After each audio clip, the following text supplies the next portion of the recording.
everybody. Hello. Welcome to our March Capsule Cards and Coziness. I am Kelsey from Hook It Tarot, and I am here today with Tara over here. I think she's to my left from Cozy Court Craft, and Christa from Christa Chronicles. We have a guest today. So excited. So our theme for this month is plant the seed. So we're going to be kind of talking to you about our deck choices. We're going to be going over maybe our purchases from February, looking at purchases for this month. Some of you might notice that I sound a bit hoarse. I am getting over whatever's going around. So Tara is actually going to be kind of running the show today for us, since I'm worried I might lose my voice. So Tara, if you want to kind of walk us through the dealio today, and then we'll get started. Yes. Okay. Awesome. So, hi everyone first. So happy to see you guys.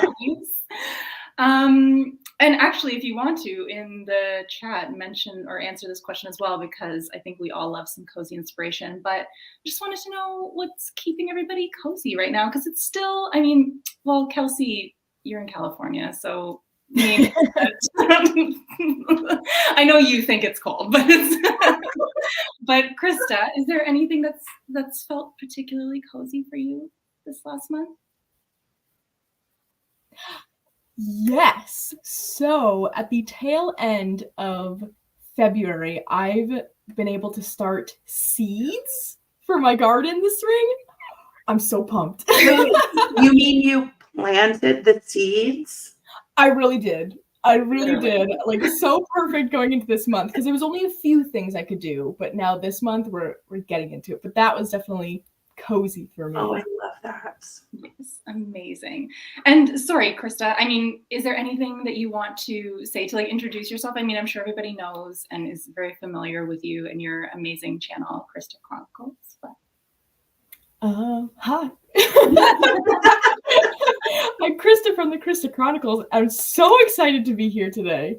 Yeah, Christa was just so pumped and so supportive when we did our first live, and we were just our hearts exploded with how much that meant to us. So thank you, Christa, so much. Kelsey, my dear, my poor darling, you have probably needed a lot of coziness this month. Yeah, February was a busy month for me at work. I always joke that I sort of become a party planner at my school during the month of February. So we had Kindness Week. So we had activities before and after school every day that week. We had Career Day where we had 40 people come to campus and rotated between classes. And then we had an incoming 5th grade day that my kids ran for 500 5th graders. And then we also had a leadership workshop at Disneyland for my students, which was so fun. Oh my God. So much fun. But unfortunately, the sickness caught up with me. So yeah, for the last week and a half, I've been kind of thinking coziness. So I come home and I sack out on the couch. I light a candle. My husband will make me tea, and I'll usually just put on a nice cozy calming playlist and read, because I just need time to decompress but also relax. So, and it's also been really rainy and gray here. So and so that sort of vibe works for me in the afternoons. Oh, thank you so much. Green Eye Tarot just said, sorry, you're not feeling well. I'm actually getting better. Tara can attest to this. A couple days ago, I had no voice. I had to use, and I told Christa and Tara this before, I actually couldn't talk in my classes. So I was using Speechify, and Speechify has a Snoop Dogg narrator. So Snoop was teaching my classes for the last it was amazing. The kids were they loved it, and I loved it because I didn't have to talk. Love it. For me, actually, I find now that I have to, now that we talk about this every month, I kind of feel I notice a theme, but I love doing things with my hands. That to me is something that feels cozy. And Christa, when you're talking about the seeds, I was like, I think for us in our zone, I'll start that at the end of March, which I'm super pumped about. But I started bookbinding, and actually, the first book that I'm binding is your guidebook, Christa. So, oh gosh, that's so cool! I wish it's in the other room, but I just like finished like folding the signatures and stuff like that, so I have to sew them. Because I got the PDF version of your guidebook, but you do have an actual. So if you want to like totally make your life consumed with the construction of something like this, do what I did and bind it yourself. But if you just want to have it, then I think, Christa, you have one on your site, don't you? Like yes, yeah, I do. But I'm so excited to see how yours comes out. That's so neat. I'm pumped.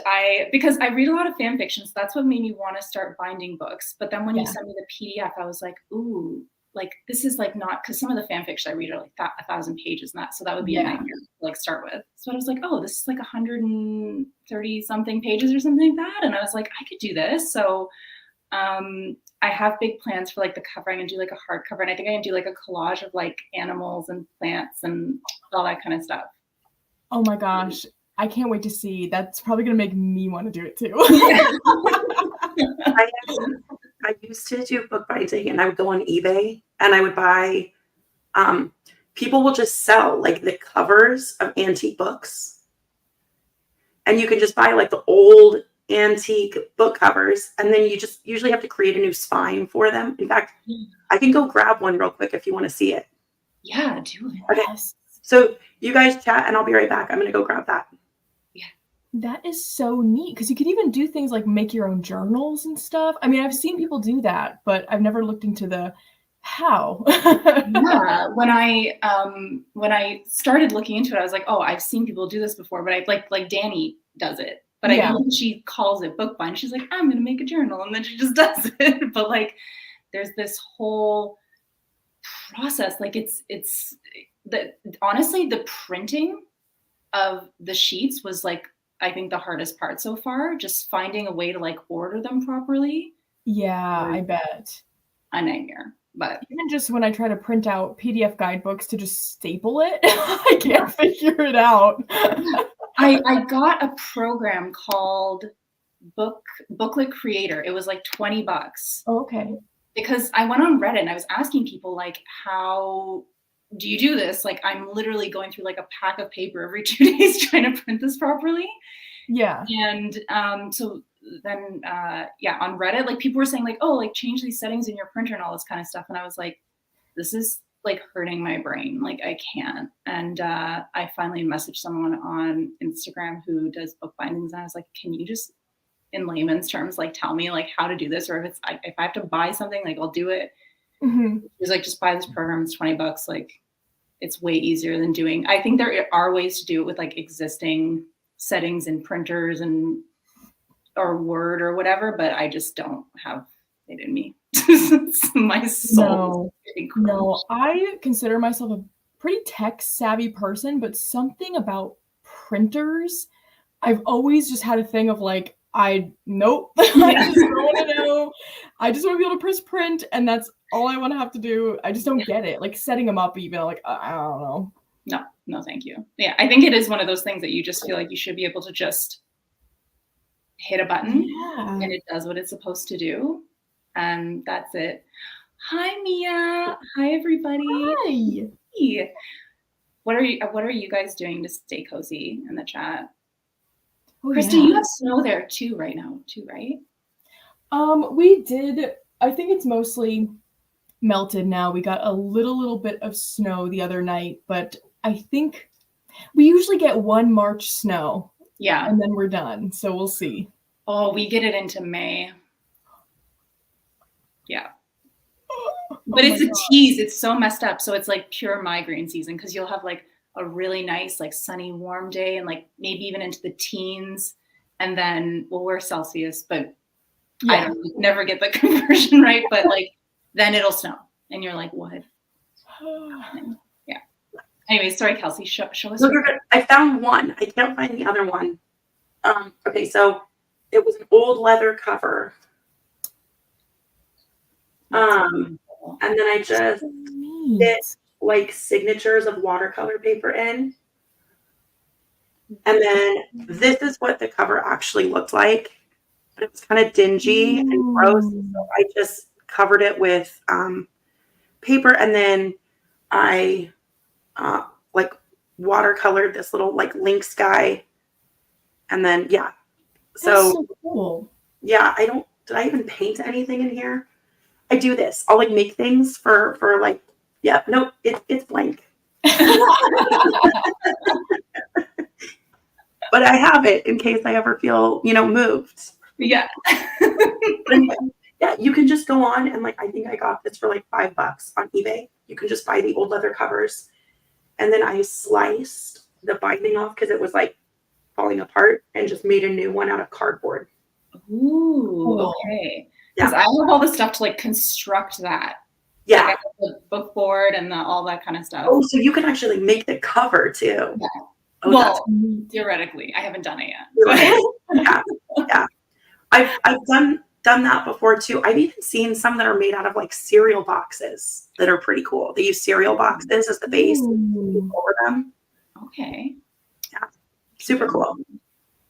I love that you picked up this hobby. Yeah. Okay. Do you guys want to share like why we're doing this? So I'll just say like as a whole, like, so we're doing capsule collections every month. It's something that Kelsey and I do, and Christa's joining us for this month, which is amazing. So for Kelsey and I, our like rules, and I say that in quotes because, rules are made for breaking, but our rules are that we're only bringing one deck a month into our collection, or purchasing one deck a month, to kind of like keep a mind on like curating what we have. And then for the decks that we're using every month, we're picking a theme, and which this one is Plant the Seed. And then we're choosing 4 decks, so typically 2 tarot and 2 oracle, that we're going to really focus on using for that month. So Christa, what moved you to want to participate in this? Oh, I got so excited when you guys announced this. Well, you probably announced it in December because you did your first one in January. I just was so pumped because I feel like this has kind of been a general feeling I've seen around of just this kind of like a bit of like overwhelm towards the end of last year, a little bit of like burnout really. Yeah. And so I feel like I love to categorize things. It's just my favorite thing to do, especially when it has to do with my interests. Like if someone wants to give me a category and say like, okay, pull out decks that goes with this, I'll do it for hours. I love it so much. But then to also, I think it just was a thing of like needing to really switch it up, but I didn't know how. And then it was like, you and Kelsey were like, here you go. Here. Here's how you're going to do it. So I just love it. I love, especially like a month feels like a perfect amount of time to work with certain decks. And then like when it starts to feel like a thing of like, okay, I really feel like I've been working with these for a while, then we've got the next kind of category, so you can start thinking about it. It's just like this perfect setup.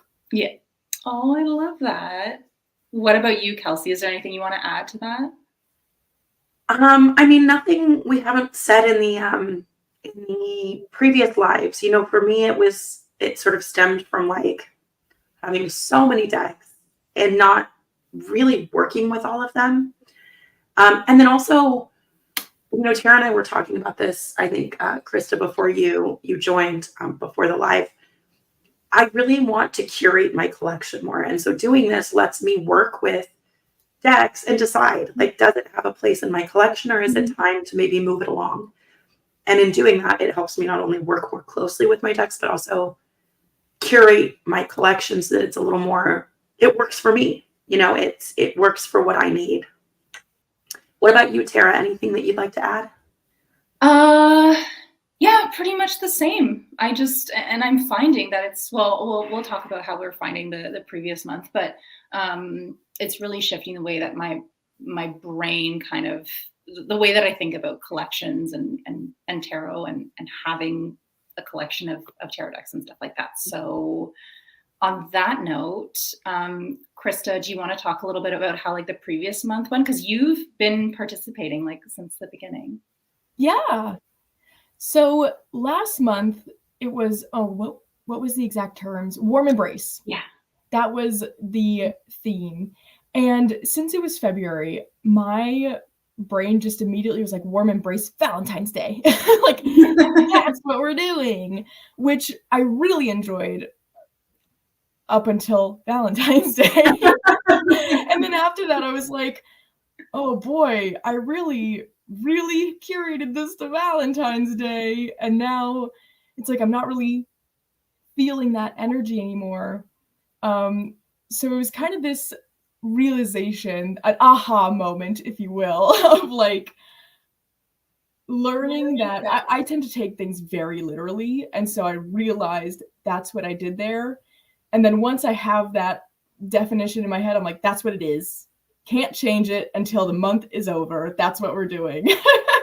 And so it was this realization of like, I don't have to do that. I don't have to do that. And so I think it was a good experience because going into this month, I was a bit more mindful of, okay, like what does the whole month look like? Where I think that would have been helpful last month were for me to say like, okay, but maybe I should pick something for the second half of the month after Valentine's Day. So I ended up switching up my decks the last 2 weeks of February once I had that realization, and still stuck with that warm embrace idea, just recognizing that, okay, after this theme in my head was over, warm embrace looked different. So it kind of pushed me to like, in those cases where there's sort of a seasonal theme or like a holiday theme, I guess you could say, that I should sort of think about it in terms of, okay, but this is a whole month. Yeah. Love that. What about you, Kelsey? I think from the beginning, I thought a little more like I'm not like a huge Valentine's Day person. Like it's never really been a holiday that I feel passionately about. So I was thinking, I think because my practice tends to be so rooted in like self-care and like self-support, that when I thought warm embrace, I was thinking more along the lines of, okay, how can I support myself this week or this month with warmth? Because I knew February was going to be chaos. And so from the beginning of the month, I was sort of setting up my practice to support me in, my hell month, which is February. So I will say though, that because I was struggling, all my energy was kind of going to those things I talked about at the beginning of the video. I didn't really have much energy left when I got home to do much with tarot. So like my Instagram was quiet. I haven't posted a YouTube video. I just needed to replenish my creative battery. And Green Eyed Tarot just said, same Kelsey, love is for every day and not tied to a holiday.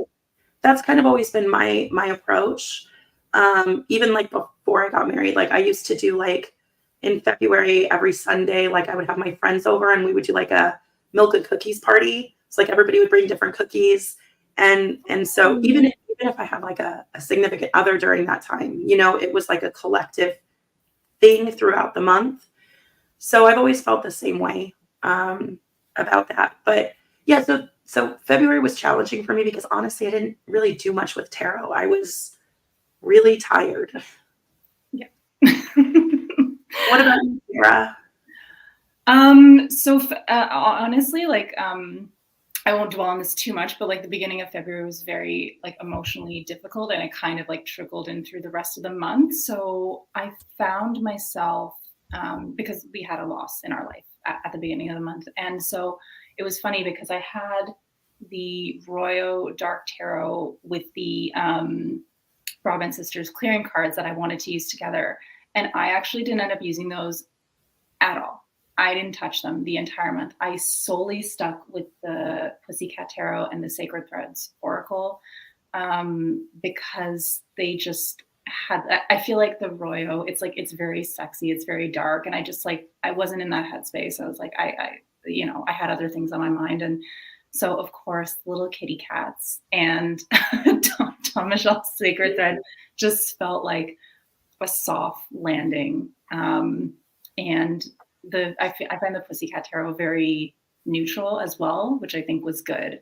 So I thought it's only our second, that February was only our second month doing it, but it was, the first time that I totally ignored 2 decks. So the other funny thing too was like, that made me think like, oh, do I need these in my collection anymore? But I think like the Royo has always been a favorite. Same with the Brabant Sisters clearing cards. So they're not going anywhere, but I actually only used 2 decks this month from my collection. So yeah, that was it. It's funny how that happens, isn't it? How like the month just kind of hits you, and that ends up actually becoming a factor in like what you use and what you don't. Yeah. And what you need. Yeah, definitely. So we've already shared our theme. Do you guys want to share like how you kind of interpreted this? Actually, Christa, why don't you share your first deck? And if you want, like speak to how you kind of interpreted the theme, and then Kelsey can go next, then I'll go. Sure. Do we want to, I feel like you guys usually start with tarot. Sure.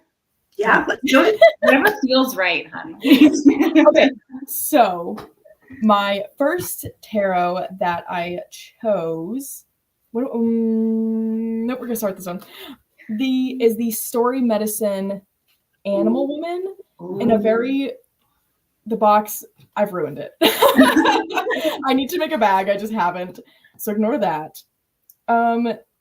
So I think interesting, like what you were saying, with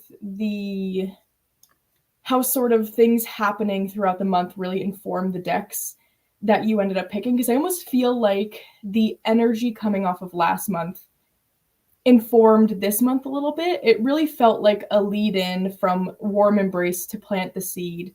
It almost felt like I still needed maybe a little bit of that supportive energy, and I just immediately thought of this deck because I think it does a really good job of being both supportive but also pushing myself to examine certain things. And I just really liked the tie to nature this deck has. Even though it's the Animal Woman, I think to me it just feels like outside. And I really like the key phrases you get on all the cards kind of built into the artwork. It just kind of felt like, I mean, and clearly, I guess nudity warning, a little late, but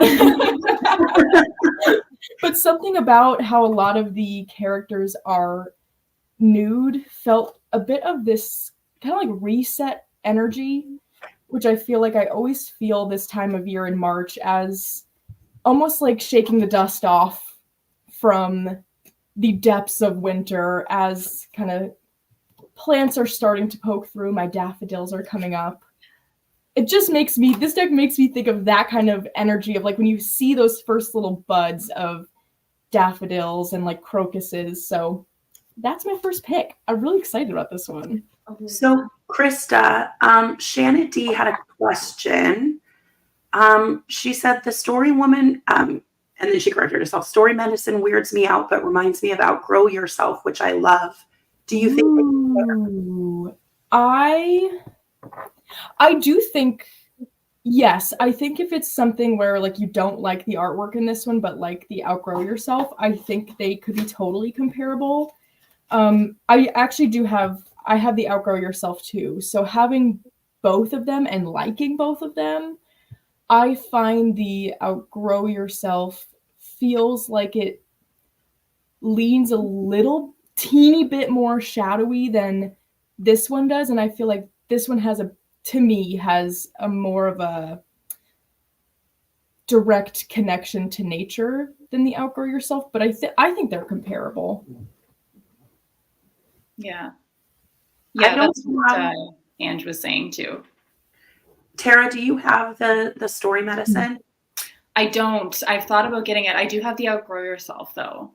So, but as you were talking about that one, Christa, I was like, I feel like that's such a good choice too. Like when you were talking about it, I was thinking about like, because it feels like very feminine, and then I think of like fertility and like, not to get too graphic, but like the whole planting the seed thing, all that kind of stuff.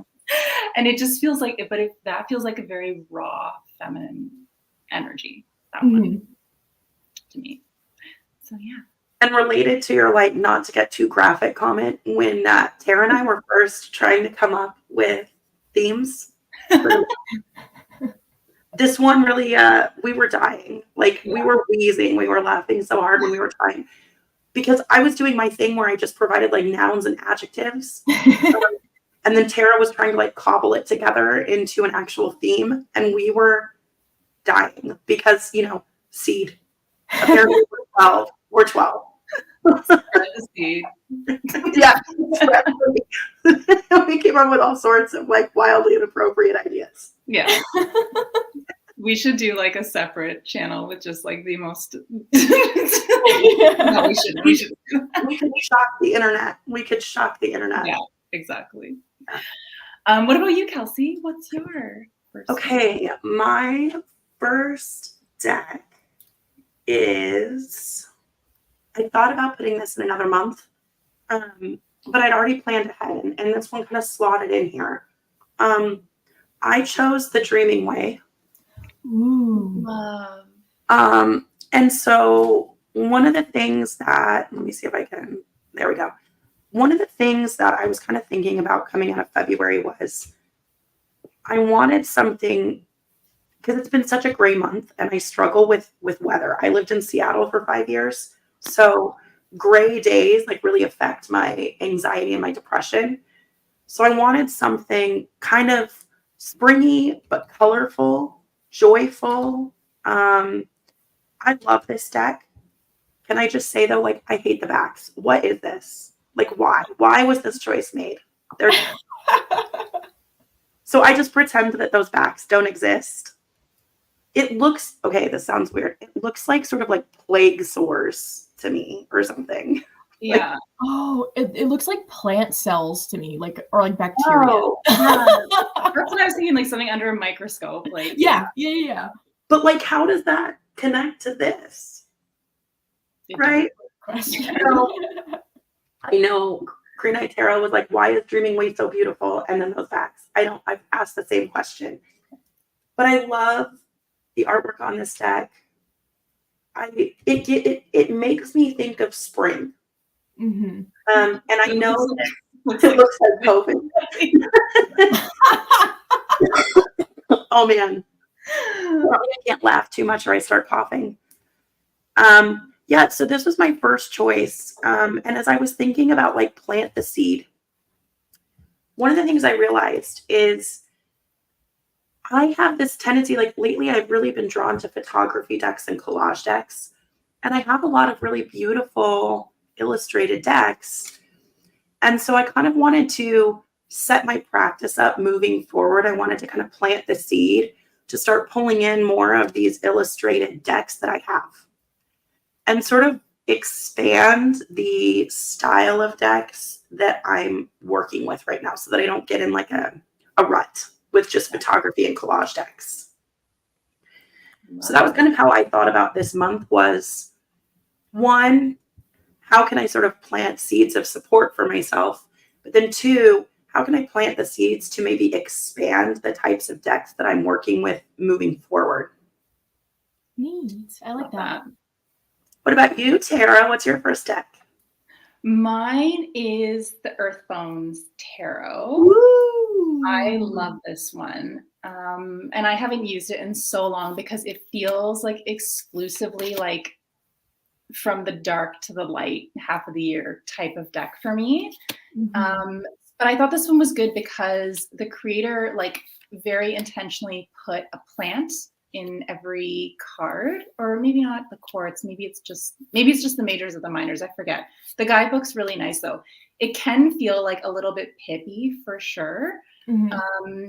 But I feel like because it has this theme of like bones and like kind of death, I guess, essentially, which like, I don't associate death with the dark half of the year, but you know how it is. Like, we kind of think of that as like the end of the cycle, and then the spring is like the beginning of the new. So it has that kind of contrast of like the bones and the earth and all that kind of stuff with like the element of plants as well. So I thought that that was kind of like a good transition, and I love the colors, even though it's like literally just green and black and white, but I feel like it fits really well. But I really love the guidebook in this one. Like, she wrote little poems with each card, and it just felt right for this month.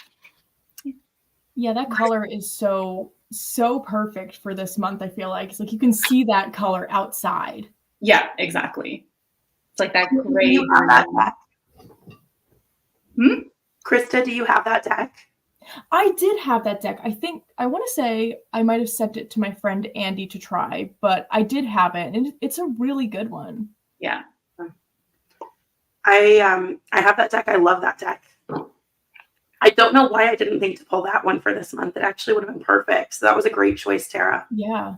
Yeah. Oh, I was just checking the guidebook. It's only the majors. She has like plants associated with each of them. Cool. Oh, that's cool. And then the minors have like little poems with them. So I really like this one. That's cool. Love Very that. cool. Good choices, you guys. Mm-hmm. Yeah. What's your next one, Christa? Okay, so my second tarot deck is the Forest Lore Tarot. Oh, is that the new one? I love that Yes. deck. I love that deck. So this is one that I got, I want to say in December, and truly just have not used it even a little bit. Just haven't, because it feels so springy. I mean, like the backs. Actually, I feel like the backs of these like match that tarot deck you just had out just a little bit, that gray kind of green. And so actually, similarly, like Kelsey was saying, I kind of felt like I wanted to bring some color in this month. Because I was actually between this and the Meraki Tarot, which also is colorful, but not as colorful as this one. And I feel like this one really just kind of is the perfect middle ground between like really, really bright and muted. But I'm pretty sure every card in this deck has an animal and a plant. And so that's sort of what brought it to mind. But I just, since I haven't used it yet at all, it felt like with the plant the seed, it felt like also a thing of, I feel like I've really been in this mode lately of bringing in less and really going back to the things that I have and rediscovering a bit, or decks that I kind of got in what felt like the wrong time of year. You know, this in December just was not going to happen for me in my brain. But going back and being like, oh, okay, I have this already, and now I'm remembering that I plan to use it in spring. So kind of just expanding in that way. So I'm really, really excited to get into this one, because the little bit I've seen from the guidebook, I think there's a lot going on in there. Yeah, that's beautiful. There's an oracle that is in the same style, right? By the same creator. Am I remembering that right? I think they do have I think it's called the Veleda Oracle. Ooh. Is by the same creator, I know. Yeah, I have the Veleda Oracle. And it's like a black background with kind of like brighter colored, kind of simple illustrations on it.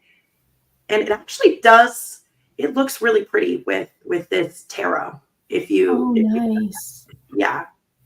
But I think that one's out of print. I think. Yeah, it is. I went to try and get it.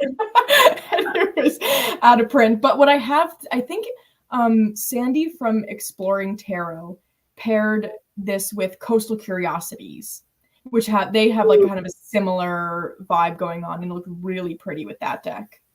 I love that pair. That's what I said to pair with it. Mm-hmm. Green Eye Tarot was just saying the Woodland Wardens. Yeah. Oh, I love Woodland Wardens. I know. It's so Man. good. That is one of my all-time favorite oracles. Me too. For it. I don't, this is not confirmed. I just remember reading, somebody had left a comment on Jessica Ruse of the Illustrator's post, and it seemed like I was inferring, but it seemed like there might be a tarot deck that she's illustrating on Yes, the horizon. From Llewellyn. She is. I can't think of what it's called now, but if you go to their website and look at like the upcoming decks, it's on there. I can't remember what it's called. You guys. But it looks so good. I mean, I just love her art so much. So much. Oh my God. Okay, well, that just made my whole day. Beautiful. If you see a tail, it's Hippo, one of my cats. She's Kelsey, what's your next deck? My next deck is, are we doing, tarot. Sorry, my brain is fuzzy from all the cold medicine. Okay. I am using the Maraloon. Oh. And I have this in like the linen edition. So you can get it on Make Playing Cards or Game Crafters. And I think the Game Crafters one is on linen cardstock. Nice. I was like really struggling to choose decks. So I enlisted Tara's help for my second deck. My first one, Dreaming Way, was easy. But for the Maraloon, she helped me settle on this one because it has sort of the same tones that your two deck choices so far have had. And it's kind of like that. Do I want to use the word like sludgy early spring colors that you get? Like not super vibrant, a little more muted, watercolory as things kind of melt and spring emerges. Again, it's a watercolor deck, so kind of pulling in a different style than I've been working with lately. But it's also like a really gentle, supportive deck. And I just kind of feel like I need that energy right now. So yeah, both of these are actually fairly, I mean, they're somewhat similar in their energy, this and the Dreaming Way. But I just really felt called to use this one. And it also does have some like things blooming. Like there are, some vines. Let me see if I can, especially like in the aces. Like here we got like some vines kind of blooming throughout it, which kind of gave me that earth energy, that spring energy that I've really been missing in winter. So that is my second choice. I feel like both the decks you picked, the art is one of those where you can just flip through it and it's like you just feel just looking at it. I just needed something relaxing. I didn't want anything super intense. Yeah. And like the Six of Cups, I think, does a really good job of like kind of giving you a sense of the energy of this deck. So good. That's just so good. Sweet. Just so sweet and warm and gentle. Yeah. Yeah. Tara, what's yours? Oh my God, I thought this was so cute. Green Eye Tarot. So Maraloon is so soft and gentle and feels like gardening with my Nana. Oh, that's the vibe for sure. Oh my gosh, that's so good. It's like lavender gardening. And now that you say that, like, I am not a gardener. I'm the only one of the three of us who is not a gardener. But my grandma and I in the summers, or not in the summers, but when I would go back to Kansas and visit, we would go out and we would either like plant tomatoes or we would harvest tomatoes together. And yeah, it does totally give that vibe. So maybe that's part of it too. That's why I find it so comforting. It does remind me of my grandmother a bit. Cute. So it's so funny. I had two here because this morning I was like, I had my original choice. And then because of one of my oracles, I started changing it. But I think I've landed. I'll tell you what they both are. Okay, so they're both, one is the Druidcraft and the other one is the Tarot of Tales. So I'm going to stick with the Druidcraft. The Druidcraft was my original choice. But the Tarot of Tales goes better with one of my oracles that I chose. But anyways, I originally had the Tarot of Tales in my, I think like December, or like planned for like more in the winter, because I love like the element of like fairy tales in the winter and all that kind of stuff. The Druidcraft, I had mixed emotions about, because I've never really connected with this in the way that like people rave about. Like people talk about this deck so highly, and like I'm not saying it doesn't deserve it. It just, for me, like I've never really made that connection with it. But I think I'm gonna give it a shot. So I have the big chunky version, which I think also kind of takes away from it for me. I think if I had the smaller version, I might be more inclined to pull it out more often. But as far as this one and the theme with planting the seed, I kind of see this one, because this one is very like, it has all the seasons in it, I think. Like I kind of think of this one as like a wheel of the year type of deck. But it does, the colors and all that kind of stuff kind of have the feeling of this time of year for me. And also for me, March can sometimes be like, where I live, we can have like some really beautiful warm days, and then we can get like absolutely hammered with snow and freezing cold weather and all of that kind of stuff. But it just feels also very earthy, which I like as well. Like it feels like there's a lot of elements of growth out of, decay and stuff like that. So I think I'm going to stick with this one. It was so funny. Like in the morning, as I was kind of thinking about it and like potentially making like a last minute change, I was like, should I just get rid of the Druidcraft? Like, am I never going to connect with it? Because I also feel like it's one of those decks that I should like study like properly. And I am just not as motivated to do that as with this one as I am for other ones. So I don't know. I have mixed emotions about it, but ultimately, obviously, I decided I'm gonna give it a shot for March and see how she goes. So yeah. And as I was flipping through it, like there is some that like of the art that I just love so much. Like look at that Six of Wands. Like he's beautiful. And I don't know. There is a lot of it that I really love. So I don't know. Do you guys, Christa, I'm pretty sure this feels like one that you probably have some experience with. I actually, I have had it. I don't have it anymore. I gifted it at some point. But interestingly, I kind of found I had a similar experience where just something about it I just wasn't making the connection to. It's one I could imagine myself having again someday. Like it just feels like it'll happen someday. But I think at the time I remember I love the Wildwood Tarot. Love it. And so I think it felt like there was a bit of a crossover there, or like I was never going to use both. It felt like a choice between one or the other. Yeah. At the time. Yeah. I think if I had the Wildwood, because the Wildwood is out of print, right? No. It's a mass market. You know what? I had the Wildwood. Sorry, I forgot about that one. And I gave that one away. Interesting. So I think I thought that this one would be like the alternative to that. But I feel like I'm still feeling the same way. There was one that I think was before the Wildwood that is out of print. Oh, I think it was called the Greenwood. Yeah. And when something like that. Yeah. When I see that one, I'm like, that looks like what I want these to be. Like what I want this to be and what I want the Wildwood to be. Yeah, it was different art in that one. I think like same concept, same like meaning of the cards, but different art. Yeah. So I don't know. Maybe I'll come out of this month loving this. Who knows?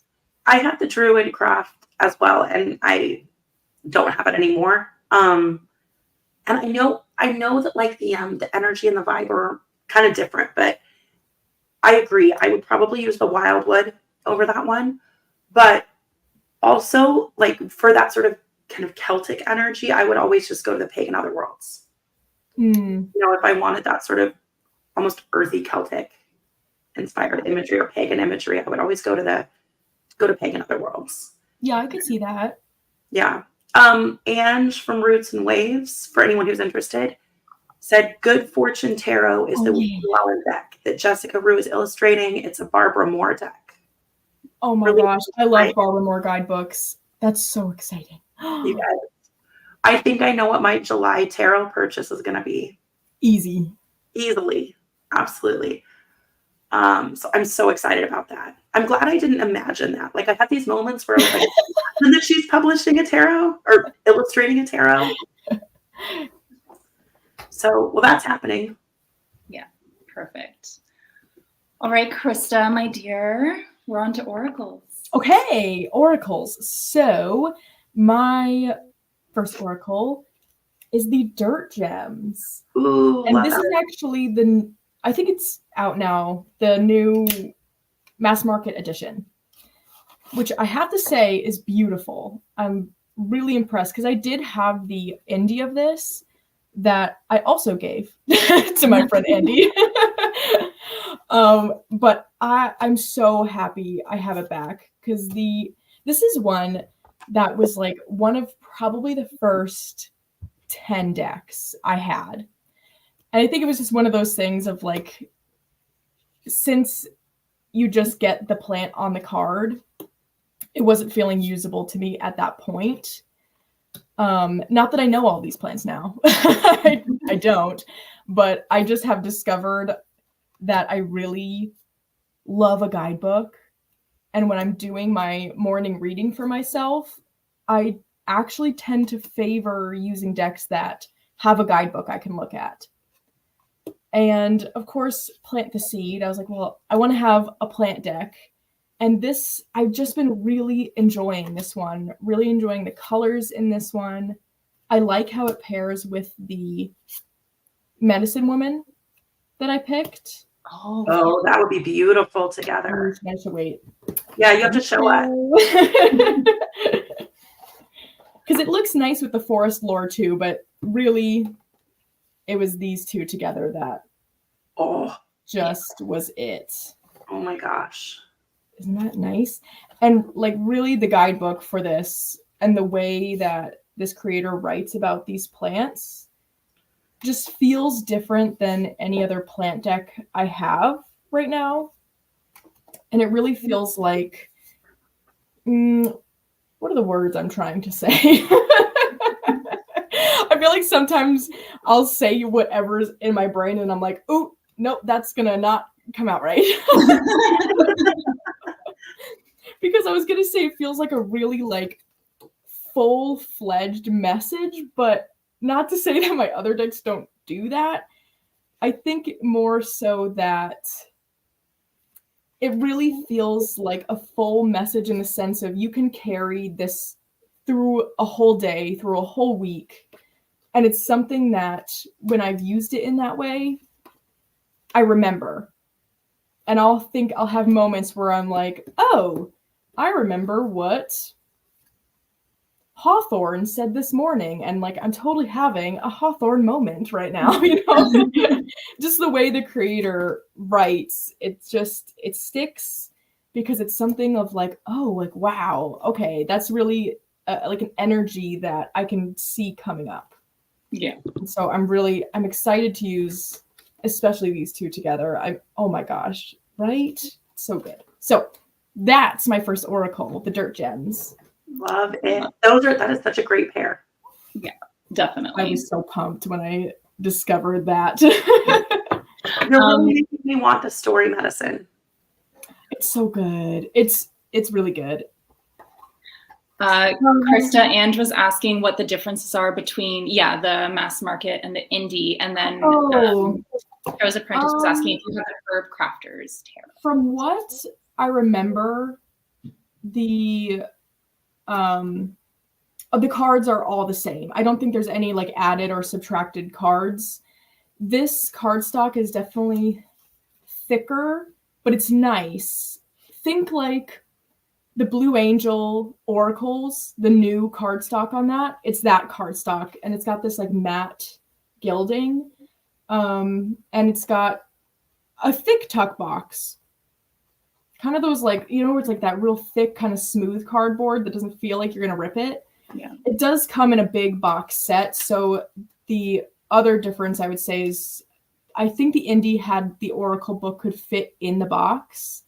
I don't have the indie anymore to compare, but I wouldn't be surprised if there's more in this guidebook just because it's bigger. But I don't know if that's true. I'm just saying stuff. Yeah. I think Kelsey's cats were going wild over there, but that's okay. And then, do you have the Herb Crafters Tarot? I do have the Herb Crafters. I love that deck. To me, that one feels like one I'll probably pull out in the summertime. It's usually a summer deck for me just because, I don't know, the colors and the imagery feels like that kind of peak of the garden, July, like when everything is like growing in abundance. Yeah. But I love that deck.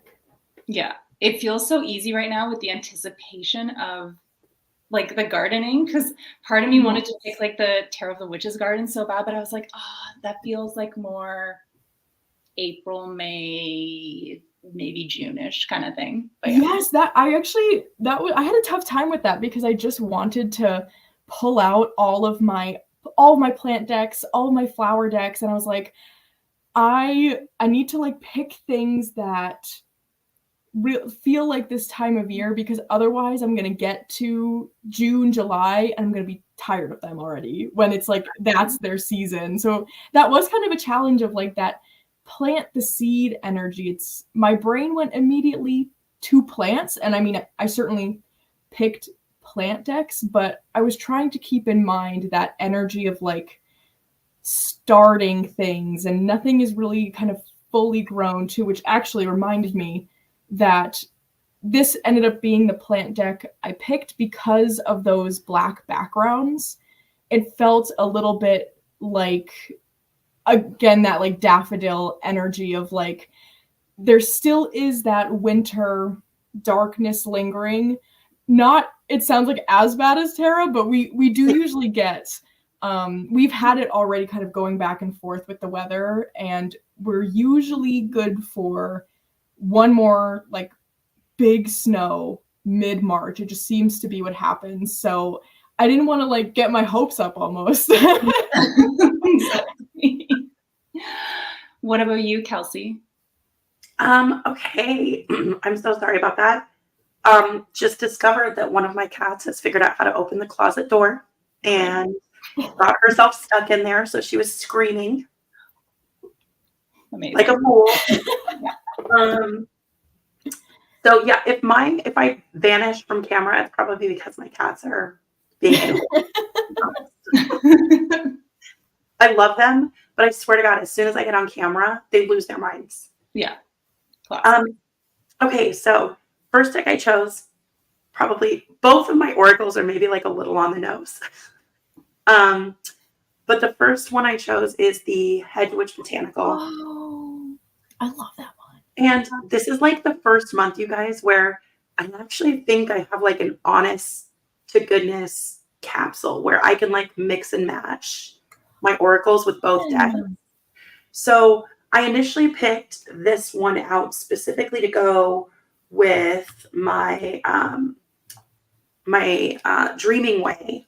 So here, let me get these set up so I can kind of show them side by side. So I originally picked this to go with the Dreaming Way.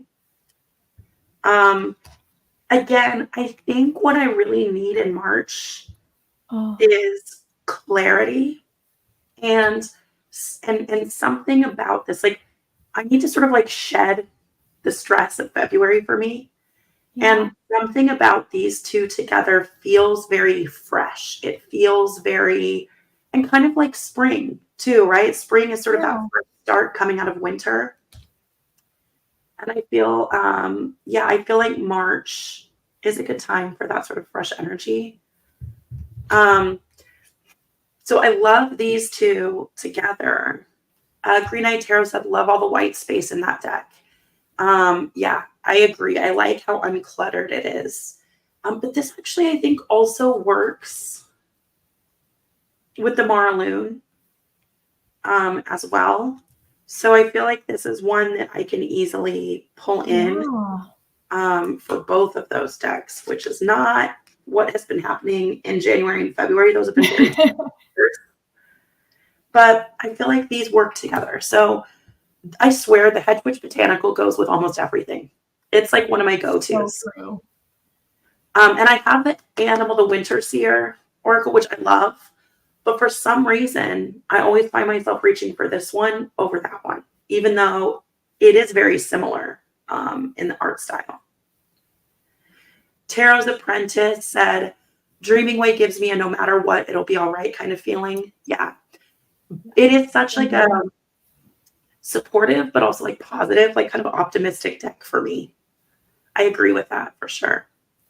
So yeah, that was my first Oracle choice, Hedge Witch Botanical. I love that one. It's so good, right? Yeah. I mean, when I got it, I have the Lion Strider Tarot, which I almost never use. This one, it's by the same artist. This one I use this all the time. Yeah. Do both of you have this one or no? It's a really good one. It is. I love that one. Yeah. All right, Tara, what about you? What's your first Oracle? So I'll show the book first. So it's The Fairies Oracle by Brian Froud. Yeah. I love that deck. So this is one of my all-time favorite decks ever. Like I think even if I wasn't like a huge Brian Froud fan, I would still probably, even if I had no idea who he was, I would still love this so much. Not only because the art is beautiful, but because of this book. This book is totally incredible. Like I just think this is what came to my mind with relation to the theme with the Plant the Seed, because I feel like this book plants so many seeds in my brain, and it just is so, I've had so much personal growth like through this. Like it's so great. Like, therapy's great and everything, but this is awesome. Like it's just such a comforting, but still like confronting, but very gentle. Like it's just such a beautiful balance. And I think like now that I'm talking about my decks, I feel like that's kind of a theme too, because I feel like, I don't know if it's for everybody or just for me where I live, but like it does feel like, well, actually, Kelsey, you were talking about this, about like kind of finding balance or refocusing or whatever it was. And maybe that's it too. Like I just feel like I need that. And because I work so heavily with the book, with this deck, I'll show some of the cards. It has really cute backs. It always reminds me of that scene in the Labyrinth where the goblins are like in the chest at the end of the bed and they're like, what did she say? Yeah, like, so this deck, if you're not familiar with it, it just has like the names of the little creatures on it. It doesn't have keywords or anything like that. And the script is really difficult to read, but like I said, like it's the book that is really like the highlight of this. And so because I work so heavily with the book, it's also one that I don't just like quickly read through. Like I will sit down, snuggle up and read what it has to offer and really like take my time with it and sink into it. And I feel like this time of year, because it's so all over the place with the weather, I definitely like get migraines and stuff like that when the weather shifts pretty significantly. So I can feel like very tired and drained and kind of crappy this time of year. So having something like this to kind of like really take some time and be introspective, and I just thought it was so perfect. It's still like cold enough out that I can like justify like throwing on the fireplace and grabbing a blanket and just sitting down with this book. And you could journal for hours with like what this book has to offer. Like it's so great. And I find that's very transferable too to other decks or even other practices, like the suggestions that they give you for journal and like internal work and stuff like that. And so this one's just such a comfort. And I guess as far as like planting seeds and growth and stuff like that, it kind of makes you feel it creates like a very safe space for that. So I love it. Christa, do you have that deck? Yes, I do. I love that one. I agree with everything you said. It's so good. It's like one though, yeah, you pull a card and it's gonna sit there for a little bit because you have to kind of work through it. I love that deck. Yeah. So good. I had it. I don't have it anymore. I feel like I really want to be the person who connects with sort of Fae energy, but I just can't. And I've tried, like Tara, I sent you, what's the one I sent you? Oh, the For Hexa. Yes. Tarot. Like I tried that one, gave that one to Tara. I've tried the Brian Froud decks. Like I just, for some reason, can't quite seem to connect with that energy. Yeah. Which, that's the cool thing about tarot is there's so many decks, for everybody to connect to. But I still desperately want to be the person who does. Like I still want to connect with them. I just can't get there. I get it. That's how I feel about crystals. I want to be a crystal girly. I really do. And I have some. Don't get me wrong. I have them. But it's aesthetic to me just because I'm like, ooh, pretty rock. Otherwise, I'm like, I don't get it. I'm pretty much the same. Like, I like them because they're pretty. Yeah. It reminds me of like when I was a kid, I had like a rock polisher that I got at a garage sale, and I would just collect rocks and like polish rocks. Neat. So for me, it's just like an appreciation of the natural world and the things it creates more than more than the sort of healing properties of it. I can't. Yeah. Oh, hi, Marlena. Hi. And Kelsey Christine sent a message saying about students and staff, and I was like, Kelsey could probably relate to that. Yeah, here, I'll put that up. The energy of students and staff feels so chaotic at the moment, and everyone seems to be feeling some sort of burnout. Yeah, I agree with that. And like I said, February, I teach a leadership class as well as English, and February is just packed full of things. So I was already burnt out, and then that compounded it. So Christine, I totally agree with you. Everybody's there. Our spring break is late. Our spring break is not until the beginning of April. So I'm probably going to take a couple days off in March because we don't have any days off, no break. So I might make myself a break. Yeah. Yeah. Do it. Yeah, Christine, I feel you. I hear you.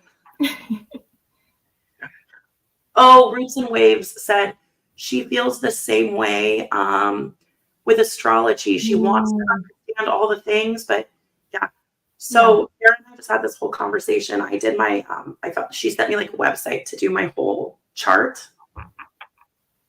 You guys, I don't understand any of the symbols. Like it generated it, and I was like, what is happening? This is like a lot of graphing, sort of, But then the written descriptions, all 42 pages of it, were very informative. But I agree. I kind of wish I understood it better than I do, Ange. Mm-hmm. I think Tara's our astrology. She's my go-to astrology person.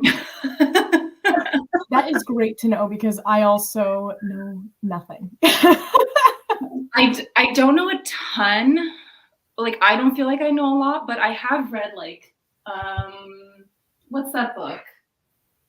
The one with the black cover and the silver stars within or something like that. Yeah, something like that. Yeah, and I've had my chart done by a girl. It's Amber Energy Services on Instagram.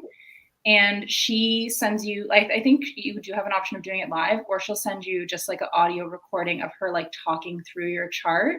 And because she did my chart, like it's not something that's like time sensitive. Like I can go back and listen to it like once a year or something like that. So, and I do that. And I really loved it. So yeah, I just keep the recording and I listen to it every once in a while and just kind of get refocused or re in touch with like certain parts of myself. So yeah, I would definitely recommend her. You sent me the link to her, right? You sent me her.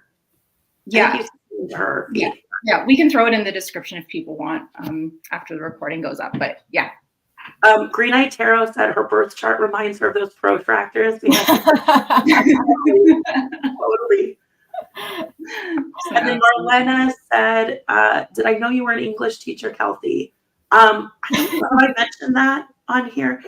I can teach English and social studies. I think next year I'm actually going to be doing my leadership class, English, and social studies. So that's okay though. Like, I usually end up getting plugged in wherever they need somebody. So, but yeah, English teacher. Woo. Yay. All right. What is your final Ooh, loss? okay. So Your this is a new one. So this is a purchase from this month. And usually, or I guess the past 2 months, I've been like, okay, I want to pick my capsule kind of from what I have. You know, it could be something new, but it's like I haven't purchased it with that intention. This one I did because I saw someone using it and loved it so much. And then I was like, I was going to kind of like put it on my list to get more in like the depths of spring. But then I was looking at the cards and I was like, oh my gosh, but it's going to go with Plant the Seed so well. So it is the Rooted Woman Oracle. And this is a new one from Hay House. But I'm a little confused by it. It's by Sharon Blackie and the artwork is by Hannah Willow, who I love. She did the Folktales Oracle, if you know that one. But her artwork is, let me take out the cards, is really, really beautiful. But the confusing thing to me about this is that I think it's might be like Hay House UK technically. So it doesn't show up on their, or it hasn't been showing up on their like US website, but you can get it on Amazon just fine. So that's besides the point. But I just thought that was interesting because I didn't know this was coming out. I hadn't heard about it. And I'm guessing maybe that's why. I don't know.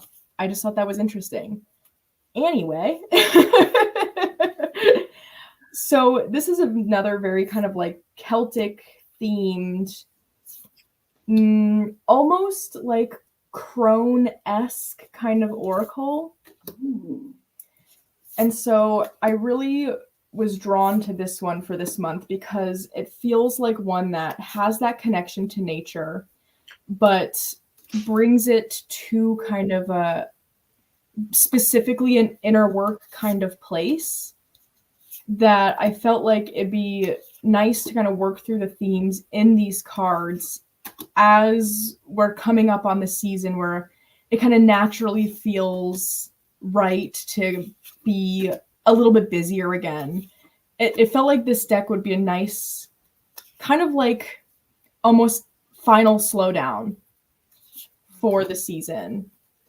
And it goes really nicely with the forest lore. And actually, I was very pleased to discover that the decks I picked for this month too also really commingle well, but this 2 sets I feel like go the best. So I think these ones go really nicely together. Oh. Ooh. I haven't heard of this one at all. I hadn't, and I saw it's someone, oh my gosh, I think it's Marty's Musings on Instagram. He's on YouTube too. I can't think if he's under the same name. I think he is, or like Martin's Curiosities or something. And I know he's from the UK. And so I saw this on his Instagram and I was like, what is that? Like, I love this artist so much. How did I not know about it? I think it's something odd that like, I don't know if like Hay House UK comes out with different stuff. I don't know, but it's on Amazon for a very normal price. So yeah, not sure, but I'm very, very excited about it. I like the keywords on it. I really like the themes that come up in this deck. And I just think I'm imagining myself pulling a single card from both of these decks and just really getting into what's in the guidebook for the both of these. Because I feel like just with one card from each, there's a lot to work off of. Yeah. And again, it just feels like an energy of getting myself to that natural world again after the winter, but still kind of in this slow energy I feel like I've just been needing lately. So yeah, look at that Selkie card. Isn't that just... I love the colors in that oracle. They're It's so beautiful. Yeah, it's from Hay House. I'll have to do some more digging on that, but it's on Amazon, so I'm pretty sure anyone can get it on Amazon. It's The Rooted Woman. And that's my last deck. Ooh. We're moving along. Yeah, there's so many people in the comments saying like how good the guidebook is and there's good spreads in it and stuff like that. I'm gonna look into this one. Yeah, it's a really, really beautiful deck. I'm very pleased with that purchase. Okay. Oh my God, Kelsey, it was so funny. I just heard like a meow, and then you just went. I swear, like they are fine when I am not on camera. And then the second they know I'm on camera, they're like, ooh, let's stir shit up and see what happens. And I'm like, let's just hold it together. Mom's talking to someone that's not me. What? Right? How dare you? About that? People who have this impression of cats being like independent, like some are, but mine are not. Mine are like the most codependent, clingy creatures you could imagine. Yeah. And I love that. I do. I prefer that, just not when I'm in a video. Yes. Right before this, Stevie has been napping like all morning. So I was like, oh, perfect. Because I'm surprised she has not made her way right here to just scream at me. And right before I entered StreamYard, she naps upstairs. And she is a small cat, but whenever she jumps down from something, she's got elephant feet. Oh, I yeah. heard just the plunk. And I was like, oh, bro, like, not now. Yeah, we have Hippo, whose tail you might have seen kind of like bobbing up and down here. Yeah. She's actually really tiny. But she has elephant feet. So like I can hear her like thudding her way to me, like Yeah. the house. Yeah. And I just know what's in store. Guttural screams. Guttural screams, yeah. I'm definitely gonna look at this. Ange said that Dr. Sharon Blackie just posted a 1 hour long YouTube live stream about this deck on Banyan Books. Oh, Banyan Books is in Vancouver, I believe, and Banyan Books and Sound YouTube channel. That's awesome. Oh, I'm gonna have to watch that. Yeah, that's cool. All right, Kelsey, is it you? It's me. Okay. My second oracle choice, which again feels very on the nose, is the Seed and Sickle oracle. Ooh. So I specifically chose this one to go with the Marloon. So I'll show a few cards and then I'll show you the pairing. So I don't work with this one like a huge amount because it doesn't have keywords. But what it does have is it has 2 guidebooks, which I like, and I'll show those in a second. But I chose this one because it has these sort of like muted tones like the Marloon. Another pairing. Pretty. I feel like these two look beautiful together. I love this sort of earth energy coming from the Seed and Sickle. Marlena said she wrote her own keywords on the back, upright and reversed. That is such a good idea. That is a good idea. And I might actually end up doing that. So like I said, it comes with 2 guidebooks. So it comes with a dusk guidebook and a dawn guidebook. So the dusk guidebook says it's for when you're looking for guidance on how to best take care of body and mind. If you're looking to start a new project, undertaking a period of expansion and growth. And then the dawn guidebook, if you're starting a new project, building new relationships, or focusing on revitalizing yourself or how to take care of yourself. So because it's spring and we're kind of coming out of these darker months, I'm going to use the dawn guidebook, specifically with a mind to kind of focus on that revitalizing energy that comes with spring. But you know what's actually crazy? I feel like this does actually also kind of work with the dreaming way. Yeah. So I'm going to kind of just see where the spirit takes me when I decide which oracle to pair with which deck. But the intent behind this one was really to pair it with Marlene. Beautiful. Yeah, I really love the artwork in this deck, so I want to work with it a little bit more. And Marlena, I might take some time to write keywords. Yeah, that's a good idea. I love that idea you had too with the 2 different guidebooks to really like to focus on one, because that's just the energy you're feeling. I like that idea. Yeah, because otherwise I feel like it can become really overwhelming to bounce between 2 guidebooks. So I tend to think of it as like the lighter months are for the dawn guidebook, and then the darker months are for the dusk. Oh, I like that. Or you could even just, see what you feel like on a given day and pick a guidebook. I've done that before with this one. But I guess I just tend to think of it in like seasonally. I think that's how my brain works. Yeah. All right. Marlena Teresa, artwork is beautiful. Makes me want to draw and paint. Yeah, me too, actually. For sure. All right, Tara, what's your last one? My last one. Well, first of all, hi Dee. Love seeing your little face pop up. I love it. She's so cute. Dee is like my pairing guru. Like whenever I'm trying to figure out what to pair, I always like DM her and I'm like, Dee, help. What should I pair? She is the best at that. She's so good at it. Actually, perfect. What's it called? Not transition. I don't know. But I was just thinking. I was like, she posts your Christa, your oracle, the Divine Ephemera so much, and the pictures are so beautiful every time. I'm like, I would just kept seeing her posts and like kept. I don't think I have any of the tarots that she paired it with, and I just kept adding them to my list. I was like, you made it look so beautiful. Like, oh my gosh. Yeah. So speaking of Christa's decks, it's just a happy accident that I couldn't resist doing it. Oh my gosh. I love your little moment, Christa, taking your hair back. Well, I got it last month.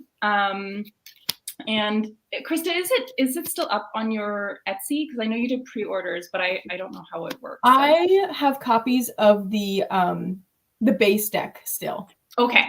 So in this one, I have the expansion, I got the winter expansion as well, but I don't have that mixed in. So this one that you're seeing now, oh, that little cat kills me. I can't. And look at his little. But yeah, so I got this last month, and I actually was kind of breaking my capsule for last month slightly at times and pulling this one out because it's definitely another one that you can use year round. And I think correct me if I'm wrong, Christa, but I think that was part of the intention, because I know you're a very seasonal person. So yeah. But yeah, I found myself being drawn to it because in one way, you have the support of the guidebook, which is amazing because the guidebook is great. But at the same time, if you're not in a guidebook kind of mood, it stands on its own really, really well. But I feel the colors, there is that kind of muted, the brown in the background, it just has that very earthy feel, of course, as well. And I thought this was the one where I love the way that this pairs with the Tarot of Tales. It just is such a beautiful pairing. And I feel thematically, it's funny because the Tarot of Tales is obviously very fairy tale.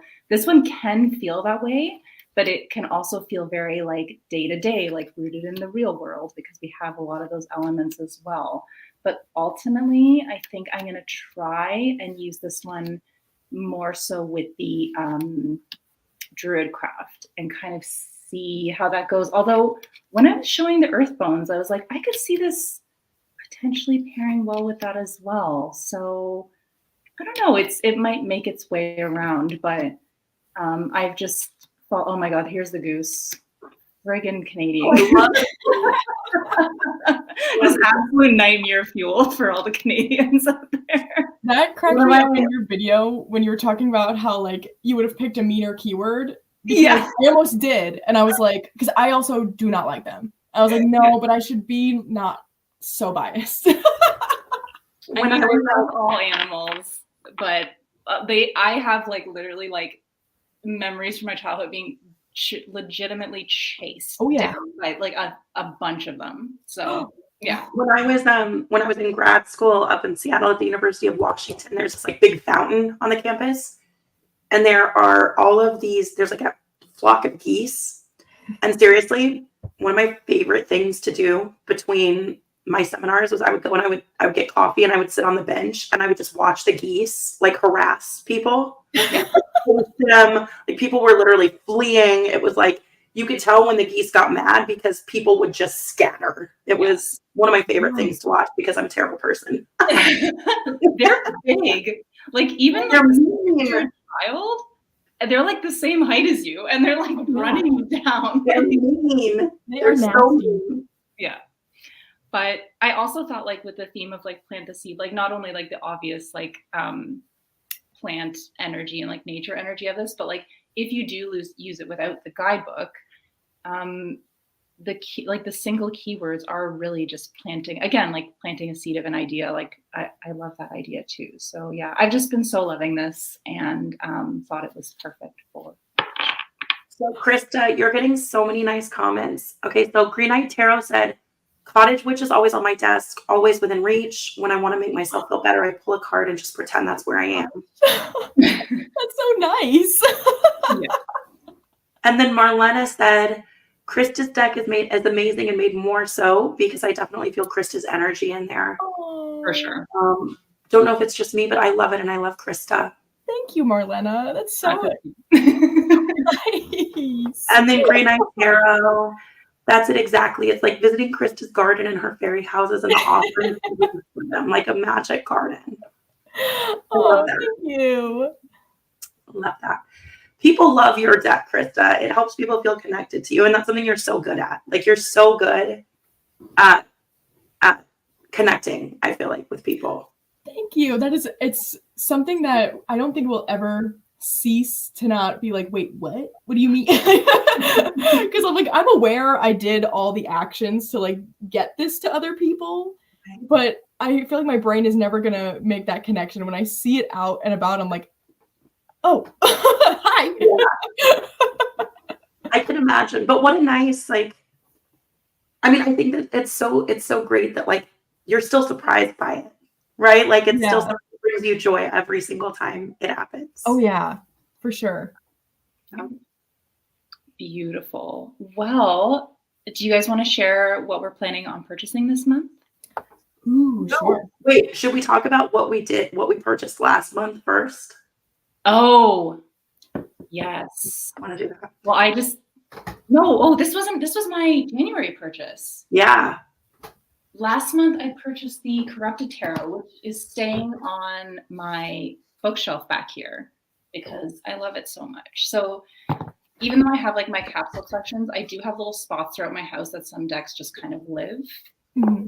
And I did a like unboxing of this on my channel. This is a new favorite. I'm obsessed with it. That's how my purchase went. It went fabulous. I love the guidebook. I love the deck. It's a collaborative deck, which is something that I would normally like turn my nose up at, but it just is. Oh, this is like my favorite card ever. So beautiful. It's so gorgeous. And so the point of this deck is that the cards are illustrated in the reverse meaning of the card, of the traditional meaning.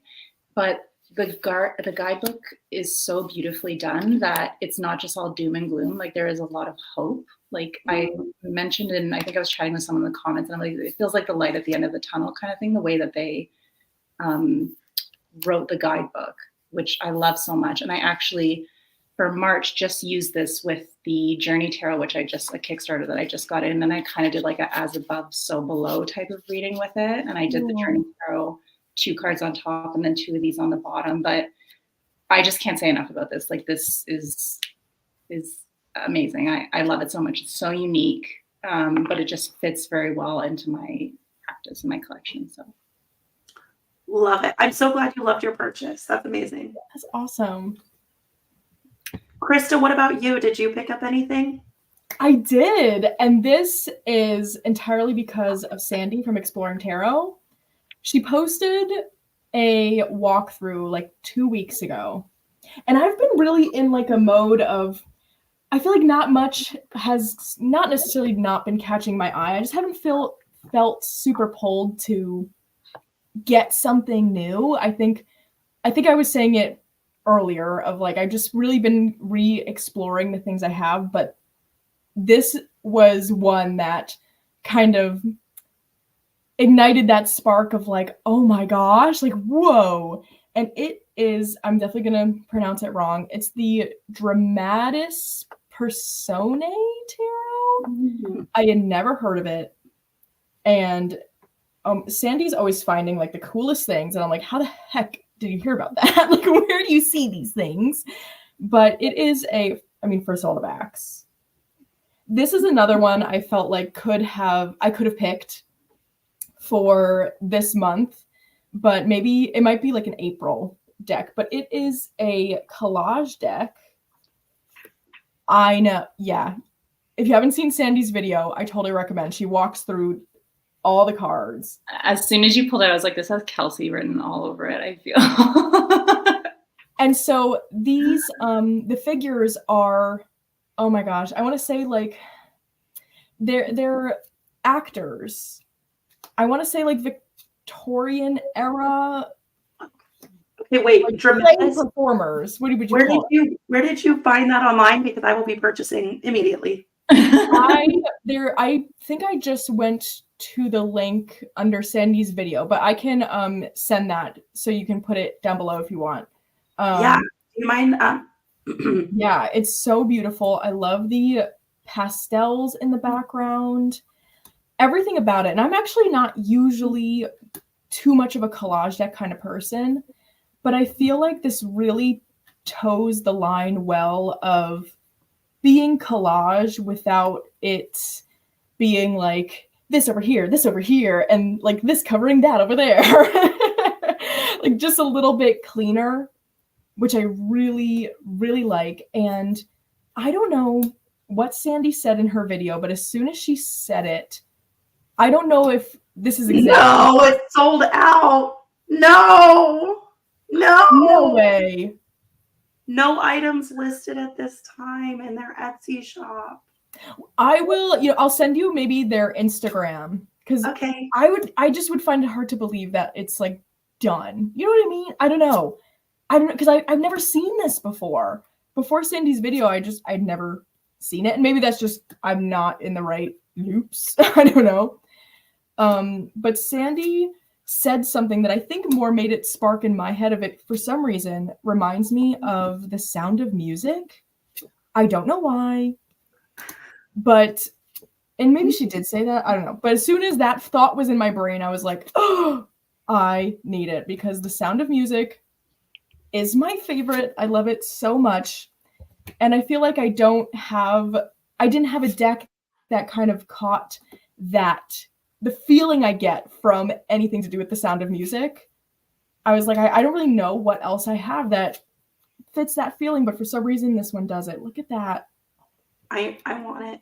I want it so bad. So yeah, that is, I mean, do I have other decks I got? Yeah, but this was like my real, like, actually, I don't even know if I really bought anything. It was more like Kickstarters that came in. This was my purchase from the month of like, oh my gosh, I need that.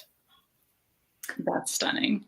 I will have that at some point. It's gonna happen. I feel it. Yes. Yeah. That's a great one. I've never even heard of it. No, I hadn't either. And I just don't know where she hears about these things, but she does. Yeah, she always finds really cool decks that I don't know. Yeah. All right, Tara, do you want to go? It's your turn. Oh, it's my turn. That's right. You already went. Sorry. Cold medicine again. I threw everybody off and just. I'm just gonna blame the cold medicine for everything today. Yeah. I also have like a black tie wedding that I'm going to this evening. So I'm like, ooh, I'm just gonna keep to myself. I'm not gonna socialize a lot because people are gonna think I'm a weirdo with all the cold medicine I'm on. Okay. I ended up finding one of my out of print wish list decks, a unicorn deck. It is the Oculi Occultati. Whoa. And okay, I love this deck. Have you guys seen this one? Not much. Okay, so the majors are these black and white illustrations. I think I'm going to do a flip through of this on my channel once my voice doesn't sound like this. But look at this strength card. Beautiful. And they look like sort of humanoid figures, but some of the proportions are like a little bit off. Like I love her. The Hanged Man. Death is super cool.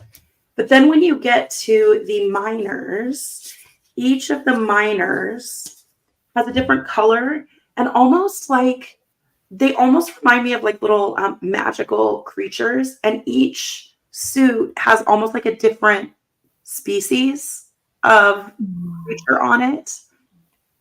So wands are this yellow color. Oh, sorry, nudity warning. I love this guy with his like boots. Like he's ridiculous. So wands are yellow. Let's see here. Cups are this sort of bluish color with almost these little like mergoblins. I love how little and creepy they are. They're really, there's something unsettling about them. But to me, there's also like a sense of humor in this deck. Let's see. Oh, here we go. Swords. This one threw me a little bit, but I guess it makes sense. Are like this hot pink color. And the creatures have like these long necks. Ooh, I like this. Yeah, I like that a lot too. And then the pentacles are green and have these guys with kind of the pointy ears. Cool. Yeah. And I like this deck too because I don't really have that many decks that are like really masculine energy. Yeah. And this one is definitely kind of a masculine deck. But like I said, it does feel like it has a sense of humor to me. It doesn't take it super seriously, which I like. So that was my deck purchase. My tarot purchase, I should say. I got an Oracle deck. Honestly, I don't know if I like it. It's a French one. So that's probably, every time I see a French deck, you guys, I'm like, oh my gosh, if I get this, I'm totally going to be like fancy and cultured and sophisticated. But then I realized like I can't read it. So I did get an Oracle deck specifically to go with my Octopus Tarot. Fairlight Tarot made me do it. It was like a Fairlight Tarot made me do it thing. We've all been there. But yeah, that one's in the other room, so I won't show that one, but I'll link it in the description down below. Yeah, so that was my February purchase. I love it. Bye, Shanna. Thank you so much for joining us. We love you. Bye, Shanna. We love you. Bye, Annette. Where they're swapping out. Thank you. So, Christa, is there anything that you are planning on purchasing for March? Yes. So this actually comes out Tuesday, and I feel like this is like both not surprising for me, but like also surprising for me at the same time. But it is the new. I tried this before. It's not going to work. It's the Animal Guides Tarot by Radley Valentine, and it is a reprinting of the. I think it used to just be called the Animal Tarot. And I'm so excited about it. I think anyone who had the Hay House does that what's the word? Is it like prescription? Not prescription. Is that the word I'm thinking of? We're like subscription. Oh, perfect. Yes.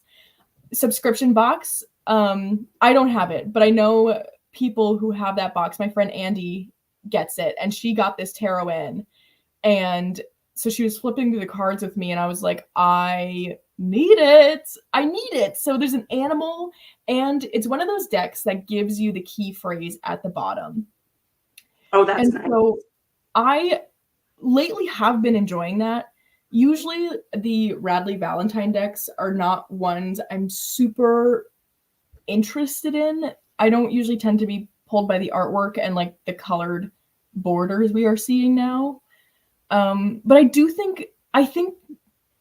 feel like I have a friend who loves Radley Valentine and listens. I think he has a podcast. Yeah. And I think his purpose behind making the decks the way he does is to make it approachable for people who are either scared or just apprehensive about tarot, which I think is really cool.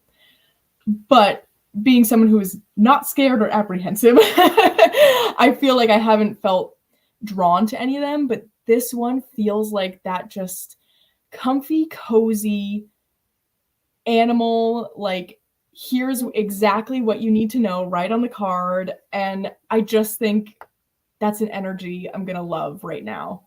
Yeah. Love that. I had his Angel Tarot, which was it is still one of my favorite decks, I but have that one too. I do have that. Yeah.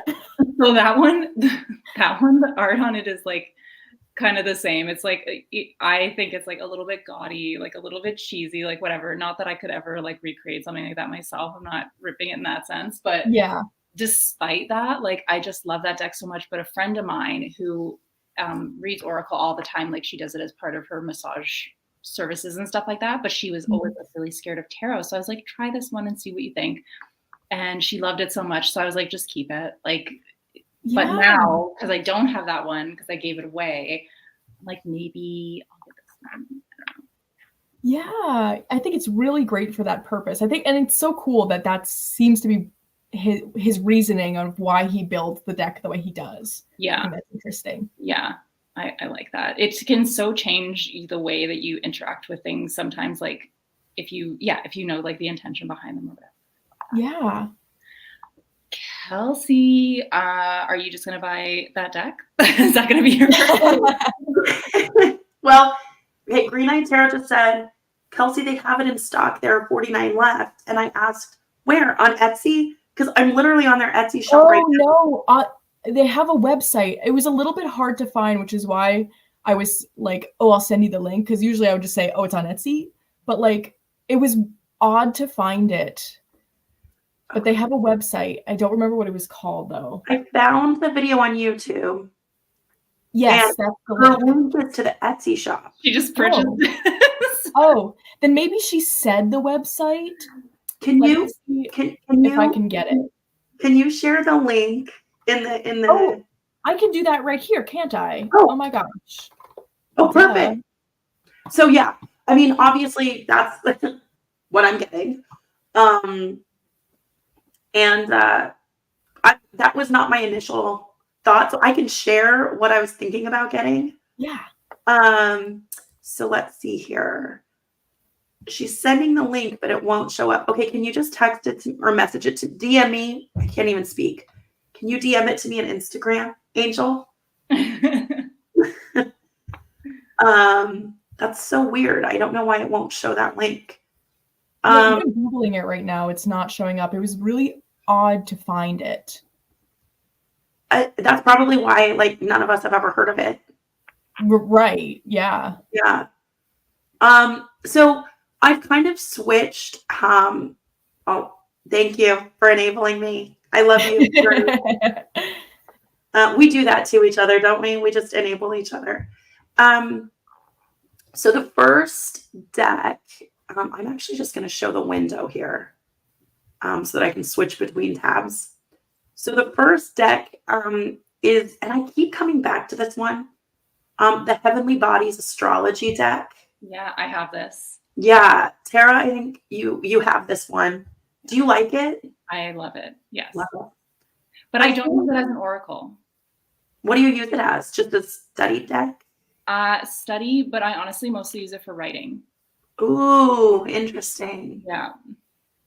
because it has like the archetypes of each zodiac, and then it has like the characteristics associated with the elements and all that kind of stuff too. So if have a character and I want them to be like a Scorpio, and if I want them to have like I write fantasy, so I'm like, if I want them to have a connection to the earth or the water or whatever it is, like then I use those things noted on there as like inspiration for characters. But.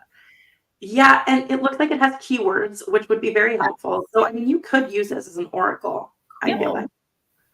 But I love that you use that for writing too.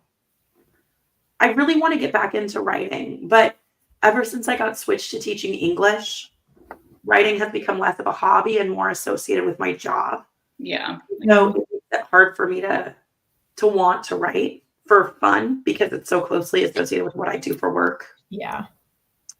So that's one option for an oracle, since we already know which tarot deck I'm getting, obviously. The other option for an oracle is the mantra oracle.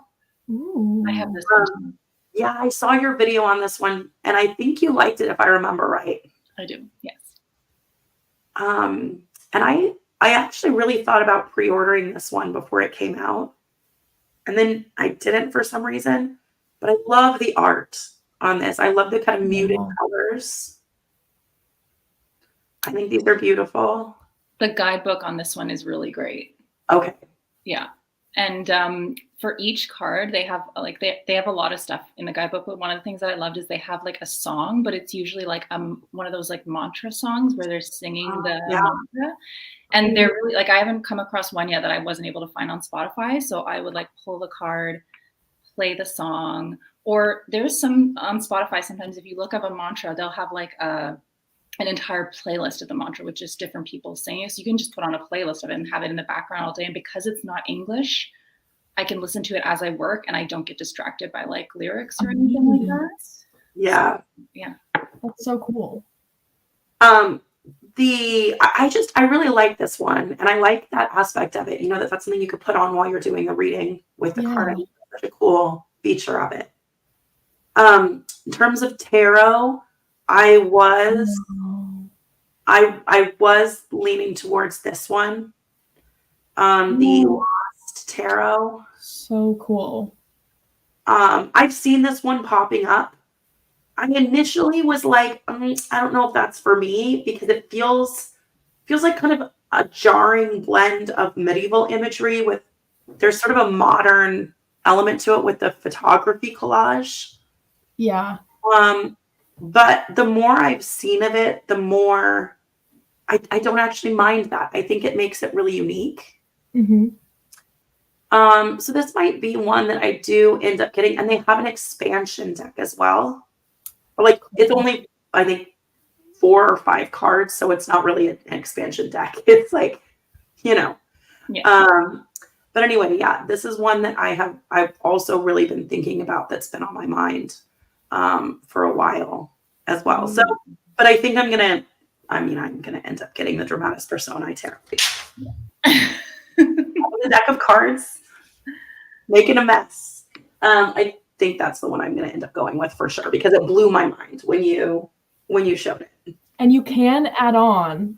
I'm not usually like one to add on bags because I'll usually just make one if I need it.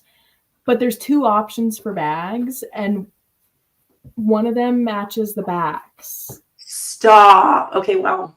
I know. I was like, well, I have to do that. It's one of those like wrap ones. Just saying. I love a bag. I rarely keep my decks in boxes. Yeah. I don't know. I like to give them like a cozy little home that's just for them. Yeah, it does feel like personal. Yeah. I get that. I think that's my way of bonding with them too, in a strange way. It's like finding them a home. Yeah. Yeah. Tara, what are you getting?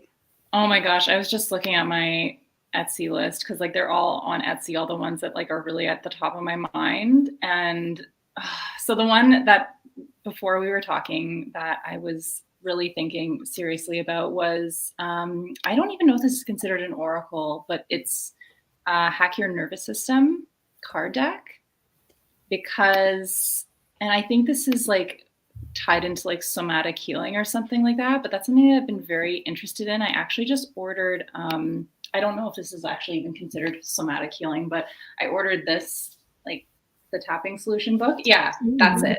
Ooh. So yeah, because I'm in therapy, and so this was something that my therapist like recommended to me to kind of try to practice, which is something that I have done before, but this deck felt like in line with that. So yeah, this one, I'm watching. It's very like soothing. yeah. Neat.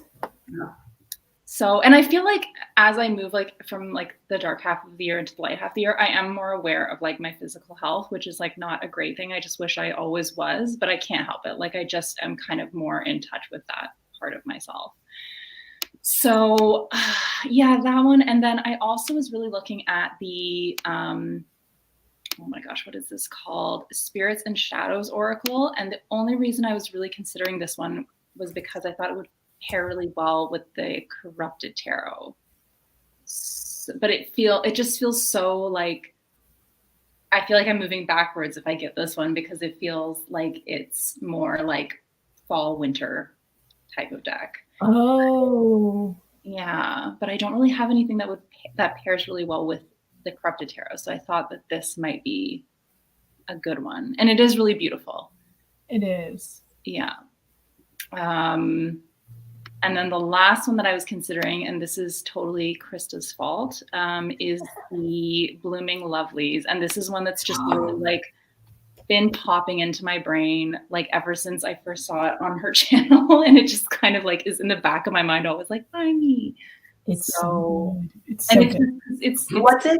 Is it on Etsy? Yeah, it's called Blooming. Oh, why isn't it coming up here? Blooming Lovelies? Oracle? Blooming Lovelies Oracle, yeah. And it has like really cute, unique like phrases on the cards. Like Yeah, like very like silly, but like just super, super cute. So for some reason it's not showing up when I Google it. Or in Etsy. When I search. The creator I is found it. You found it? Yeah, Zeppelin. Yeah. Zeppelin Moon. That's the one here. Let me share with the world. there is a really good mix in that deck too, I will say, of like, even though it seems like it would all be very like lighthearted because the phrases are kind of silly, Yeah. It still feels very balanced. Okay. It's just so cute. Like the couple things that so you showed, yeah, were like very, very Look cute. at the backs. The cardstock is really good too. It's just a fun shuffle. Yeah. Look at that. Oh my So gosh. cute. Oh, and there are bags. Yeah. I love this narwhal. The reality is that magic is real. So good. So So cute. If anyone has any swaying comments for me to help me decide, I'm totally open to them. But yeah, I think it's going to be between those three. All good choices. Yeah. Yeah, that is a tough choice. Those of you who are here, are you planning any purchases for March? And if so, enable us. Yeah. Share it in the Not confused enough. Also, if you have like suggestions for Tara, like which one you think she should get, Please. put it in the chat. Yeah. I always feel like the somatic or what was it? Heal your Hack your nervous system. Hack your nervous system. I feel like it almost doesn't count because it's like it's a therapy tool. Yeah. I like where your head's at. I think that's good too. Exactly. That's a therapy assignment. Yeah. Maybe I'll accept it. It's fine. I think I can get away with that. Oh, Dee's getting the Color Vision Oracle. Oh, that was the other one. I was also thinking about the oh my gosh, what's it called? Not the Color Mage. There's another one. That one's back in print. Oh, I saw that. Yeah. Yeah. But there's another color deck that Ooh, the Color Vision. Okay, Dee, this would go very well with your Scientologist deck. Perfect. Here, I'll show you. I really feel like this was made for the Scientologist deck. Ooh, neat. It was. I mean, right? I really like this one. It's making me like flashback to my Lisa Frank days. Oh, yeah. It's giving Ellen Hubbard for sure. Yeah. Yeah, it is for sure. No, it's Again, Dee, we're ready for you. We are ready to come to your rescue whenever you need us. yeah. Oh, it was the energetics of color. That's the other one that I Oh was. yeah. Here, I'll Yeah. pull that one. Oh. And I'm not obsessed with like the cards themselves. I mean, they're beautiful, but I've heard really good things about the guidebook. So yeah. Oh, I've had this one on my list too for the same reason. Yeah. Benny over at Fool's Apprentice was like singing the praises of this deck. He loves this deck. Okay. I mean, I do value Benny's opinion. So Benny has good taste for sure. Oh yeah. Yes. Yeah, this one's great. Why did I just click there? Yeah, that one's really pretty too. Okay. Yeah. So many options. Too many options. So many options. Do you guys want to pull cards?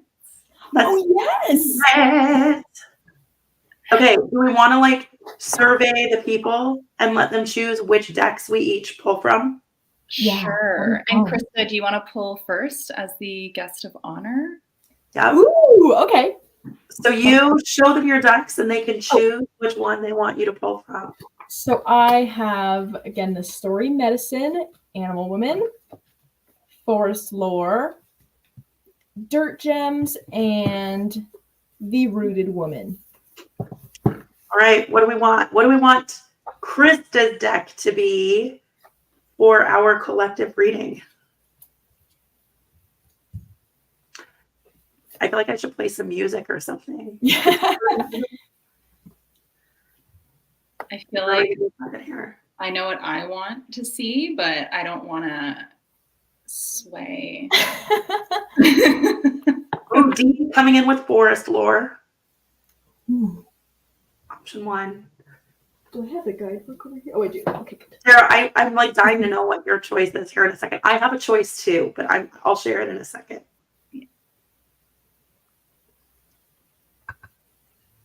One vote. Maybe like 10 more seconds. See what comes through. I think because all of her decks were so good, it's like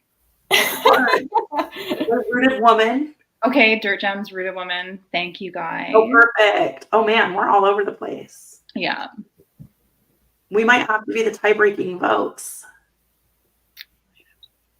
Okay, Tara, what was your choice? I think I can guess. Guess. I think you want Rooted Woman. I do, yes. I'm very curious about it. Yeah. Yeah. My choice was Forest Lore, so that doesn't help. No. 2 and 2. So how about this? Christa, you choose Rooted Woman or Forest Lore? I feel like since we have Dirt Gems too. We have 2 for Dirt Gems as well. I feel like since I'm starting it off, I'll do an Oracle. Okay. And so since this is the new one, we'll do Rooted Woman. Love it. Love it. So I just pull a card and start off the reading? Yeah. How exciting. Actually, do we want to have them choose all the decks first and then we can pull the cards? Oh, yeah, maybe so it's not. Okay. Tara, do you want to show your decks and we can have them choose which deck they want you to use? Okay, so we have Fairies Oracle by Brian Froud, Cottage Witch Oracle by our very own Christa Chronicles. Or the Druidcraft or the Earthbones. Sorry about my lighting. Okay. I have a preference, but I'm interested to see what everybody thinks. Okay. I love this part, just seeing like what people prefer. Yeah, that's fun. It's a communal effort. I am very excited to see what that Rooted Woman one brings up. I've used it. I've only really used it maybe like 2 or 3 times and just It's one of those where it's like every single time it's like, oh my gosh, wow. Okay. Got Kay. it. Cottage Witch. Oh my gosh, Kay, I'm gonna grab that guidebook just in case. Another Cottage Witch Yeah. and a Druid Craft. Ooh, yeah, I feel. It's fine. Another Cottage Witch. Cottage Witch seems to be so far in the lead. 3 Cottage Witch, 1 Druid Craft. Christa, what's your vote? I feel like my vote would be Druidcraft because I think it would pair really Ooh, well with that. I'd be just curious to see. good choice. Krista, this is my, Look at that. Oh, it's so cool. those are the signatures. Yeah. That's so neat. Okay, we have 4 for Cottage Witch. So I think Cottage Witch wins. Yay! All right. I guess, is it my turn now? Your turn. Okay, options. Tarot decks are the I'm going to switch to like Marloon or Dream Keepers. I'm not going to show you the backs. Like, they're awful. Marloon or Dream Keeper. I'm sorry, Dreaming Way Tarot, not Dream Keepers. Jeez. Very different decks. My goodness. Or Seed and Sickle or Hedge Witch Botanical. Ooh. Hedge Witch, Seed and Sickle, Marloon, or the Dreaming Way. 1 vote for Marloon.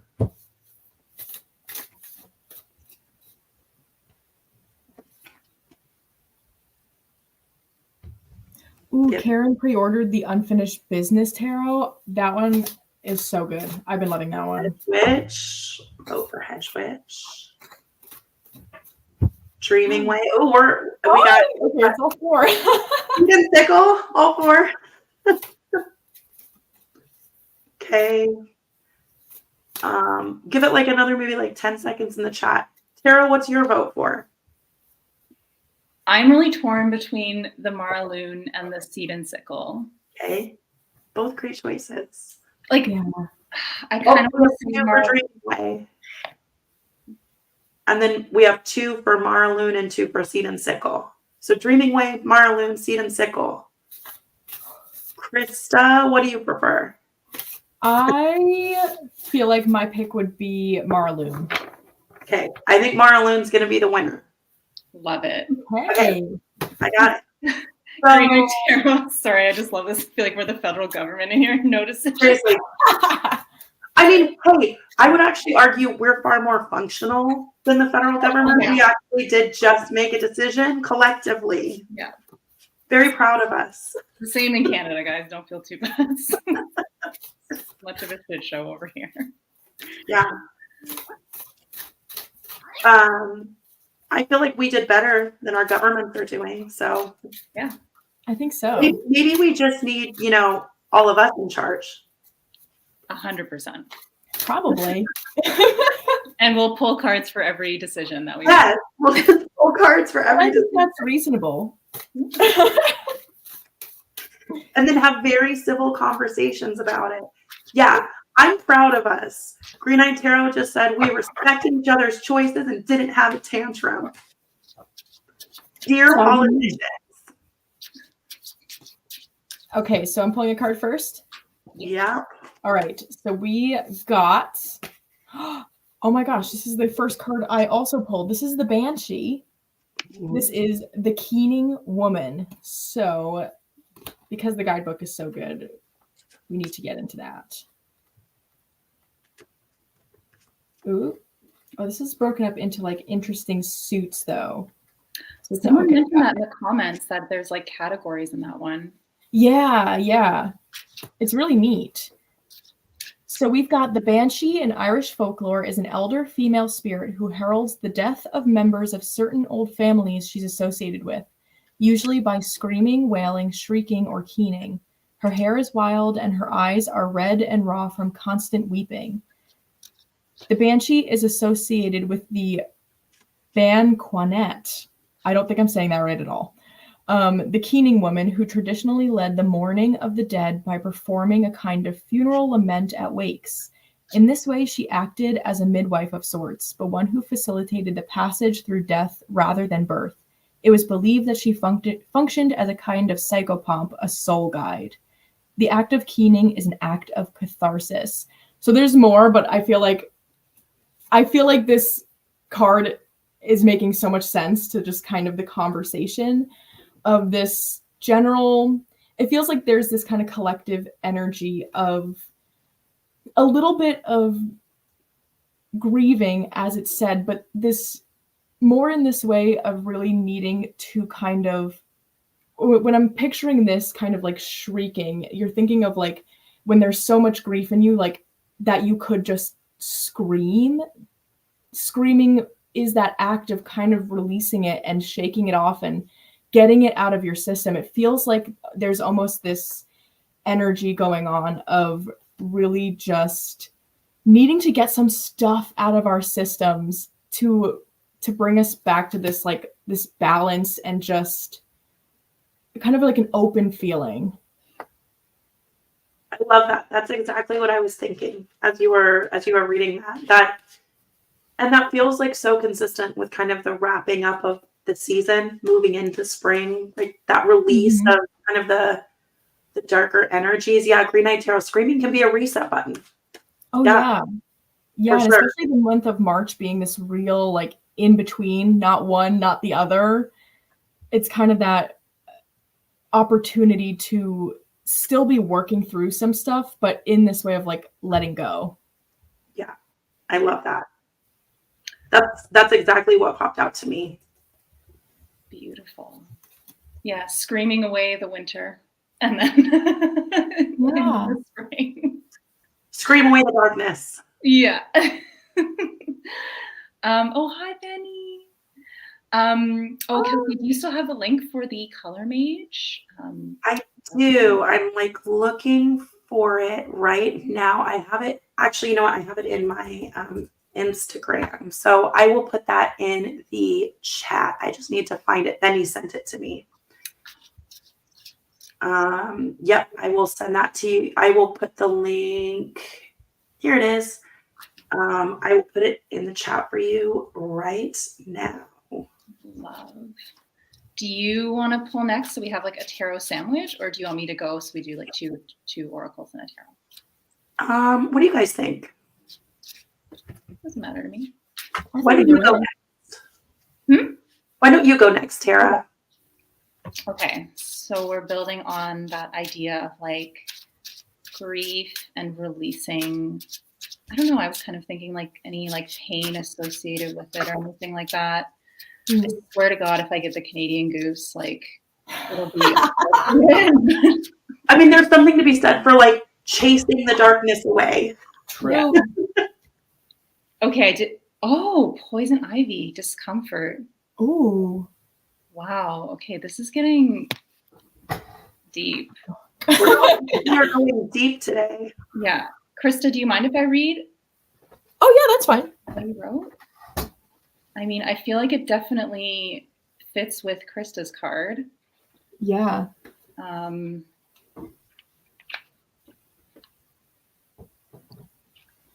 This book is not hard to navigate. It's just because I have it all deconstructed. So it says, poison ivy actually isn't something I've come into direct contact with. Yeah, no doubt. Knock on wood. But it's something I've been taught to be extremely wary of. The resulting rash seems anything but comfortable. What's causing you some discomfort right now? Is it something you could have avoided in the first place if you had paid attention to the warning signs? Sometimes discomfort is necessary, but we sometimes have a tendency to inconvenience ourselves. We just don't need to. Very, it's like very reflective, like that guidebook message. I feel like that like at face value, like the word discomfort really fits with your card, Christa. Yeah. But I feel like the introspection of like the questions you ask in the guidebook, I feel like that's too deep for like this. Like, speak on that, like, but maybe it's the other thing I was thinking of, like when you were talking about like the way that the author wrote about the actual like process of like just going through it, and it's like maybe when you mentioned in here, like what are you avoiding? Are you avoiding that exact scenario potentially?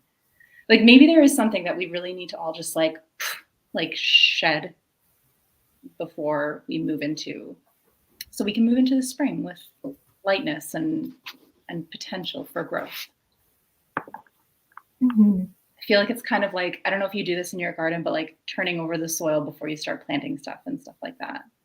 Like that. Yeah. Oh, that's a good analogy too, because like that's hard work. That's putting yourself in a position that's uncomfortable physically, because like it's not easy to turn over the soil. Yeah. And I feel bad sometimes because like you see like all the little bugs coming up that like you're disrupting because they've been, oh, Andy, hi. Hi. But yeah. Oh, and Benny's having his tacos. So cool. Jealous. I love that he's like literally just like munching on tacos. I know. That is a vibe. That is a vibe, and I am here for it. All right, Kelsey.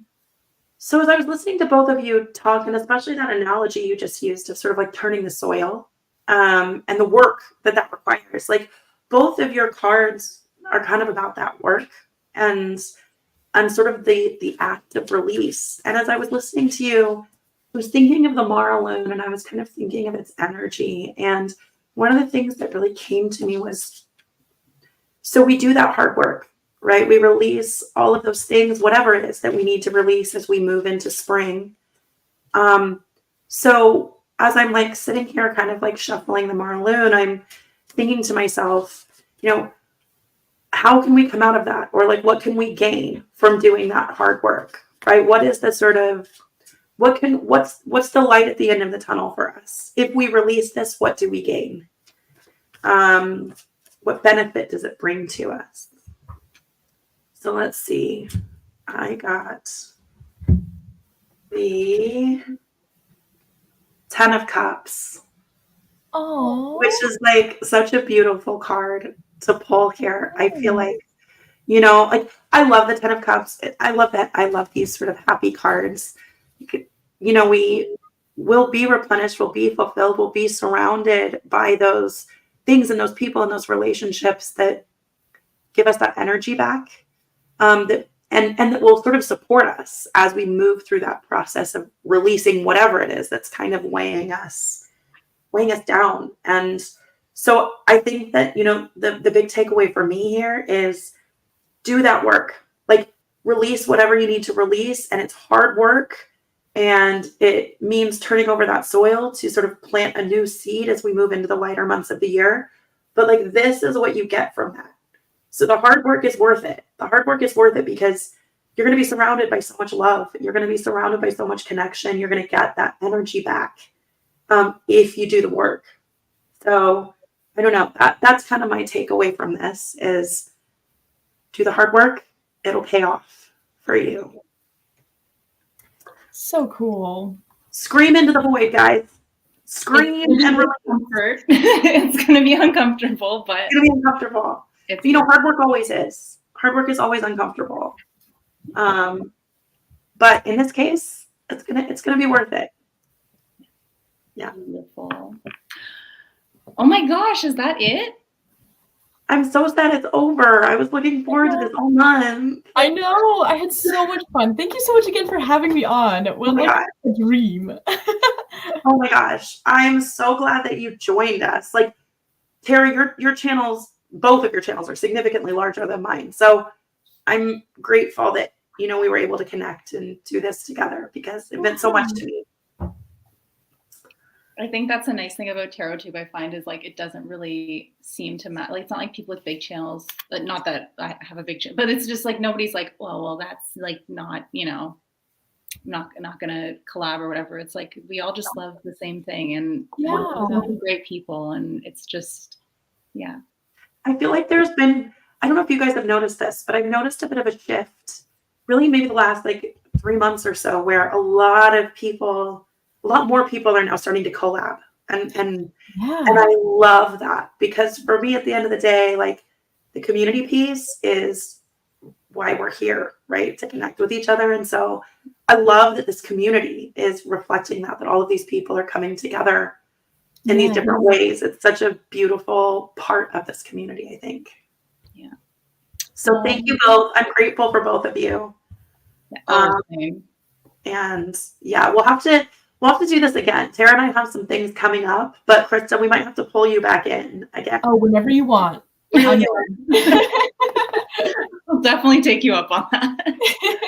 Any parting thoughts, Christa? I'll also just say, like, I think everybody probably already is subscribed to your channel and everything, but like, obviously, like, we love everything that you do. So if people haven't checked anything about you out, whether it's your channel, your Etsy shop, your Instagram, you just bring such a genuine passion. Like, your excitement and passion for everything is so contagious. And so, yeah, if you have any final thoughts or anything you want to share.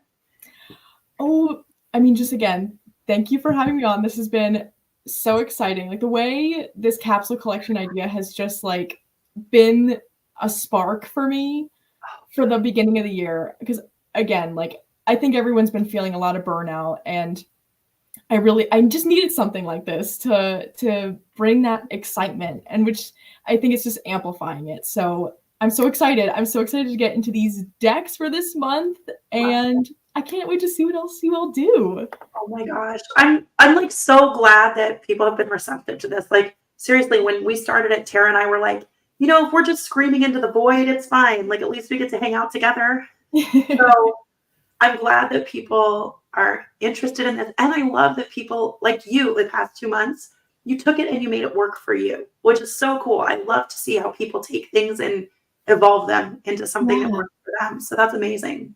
Yeah, definitely. Well, guys, have a fabulous March. We will see you back in April when spring has finally sprung. Yes.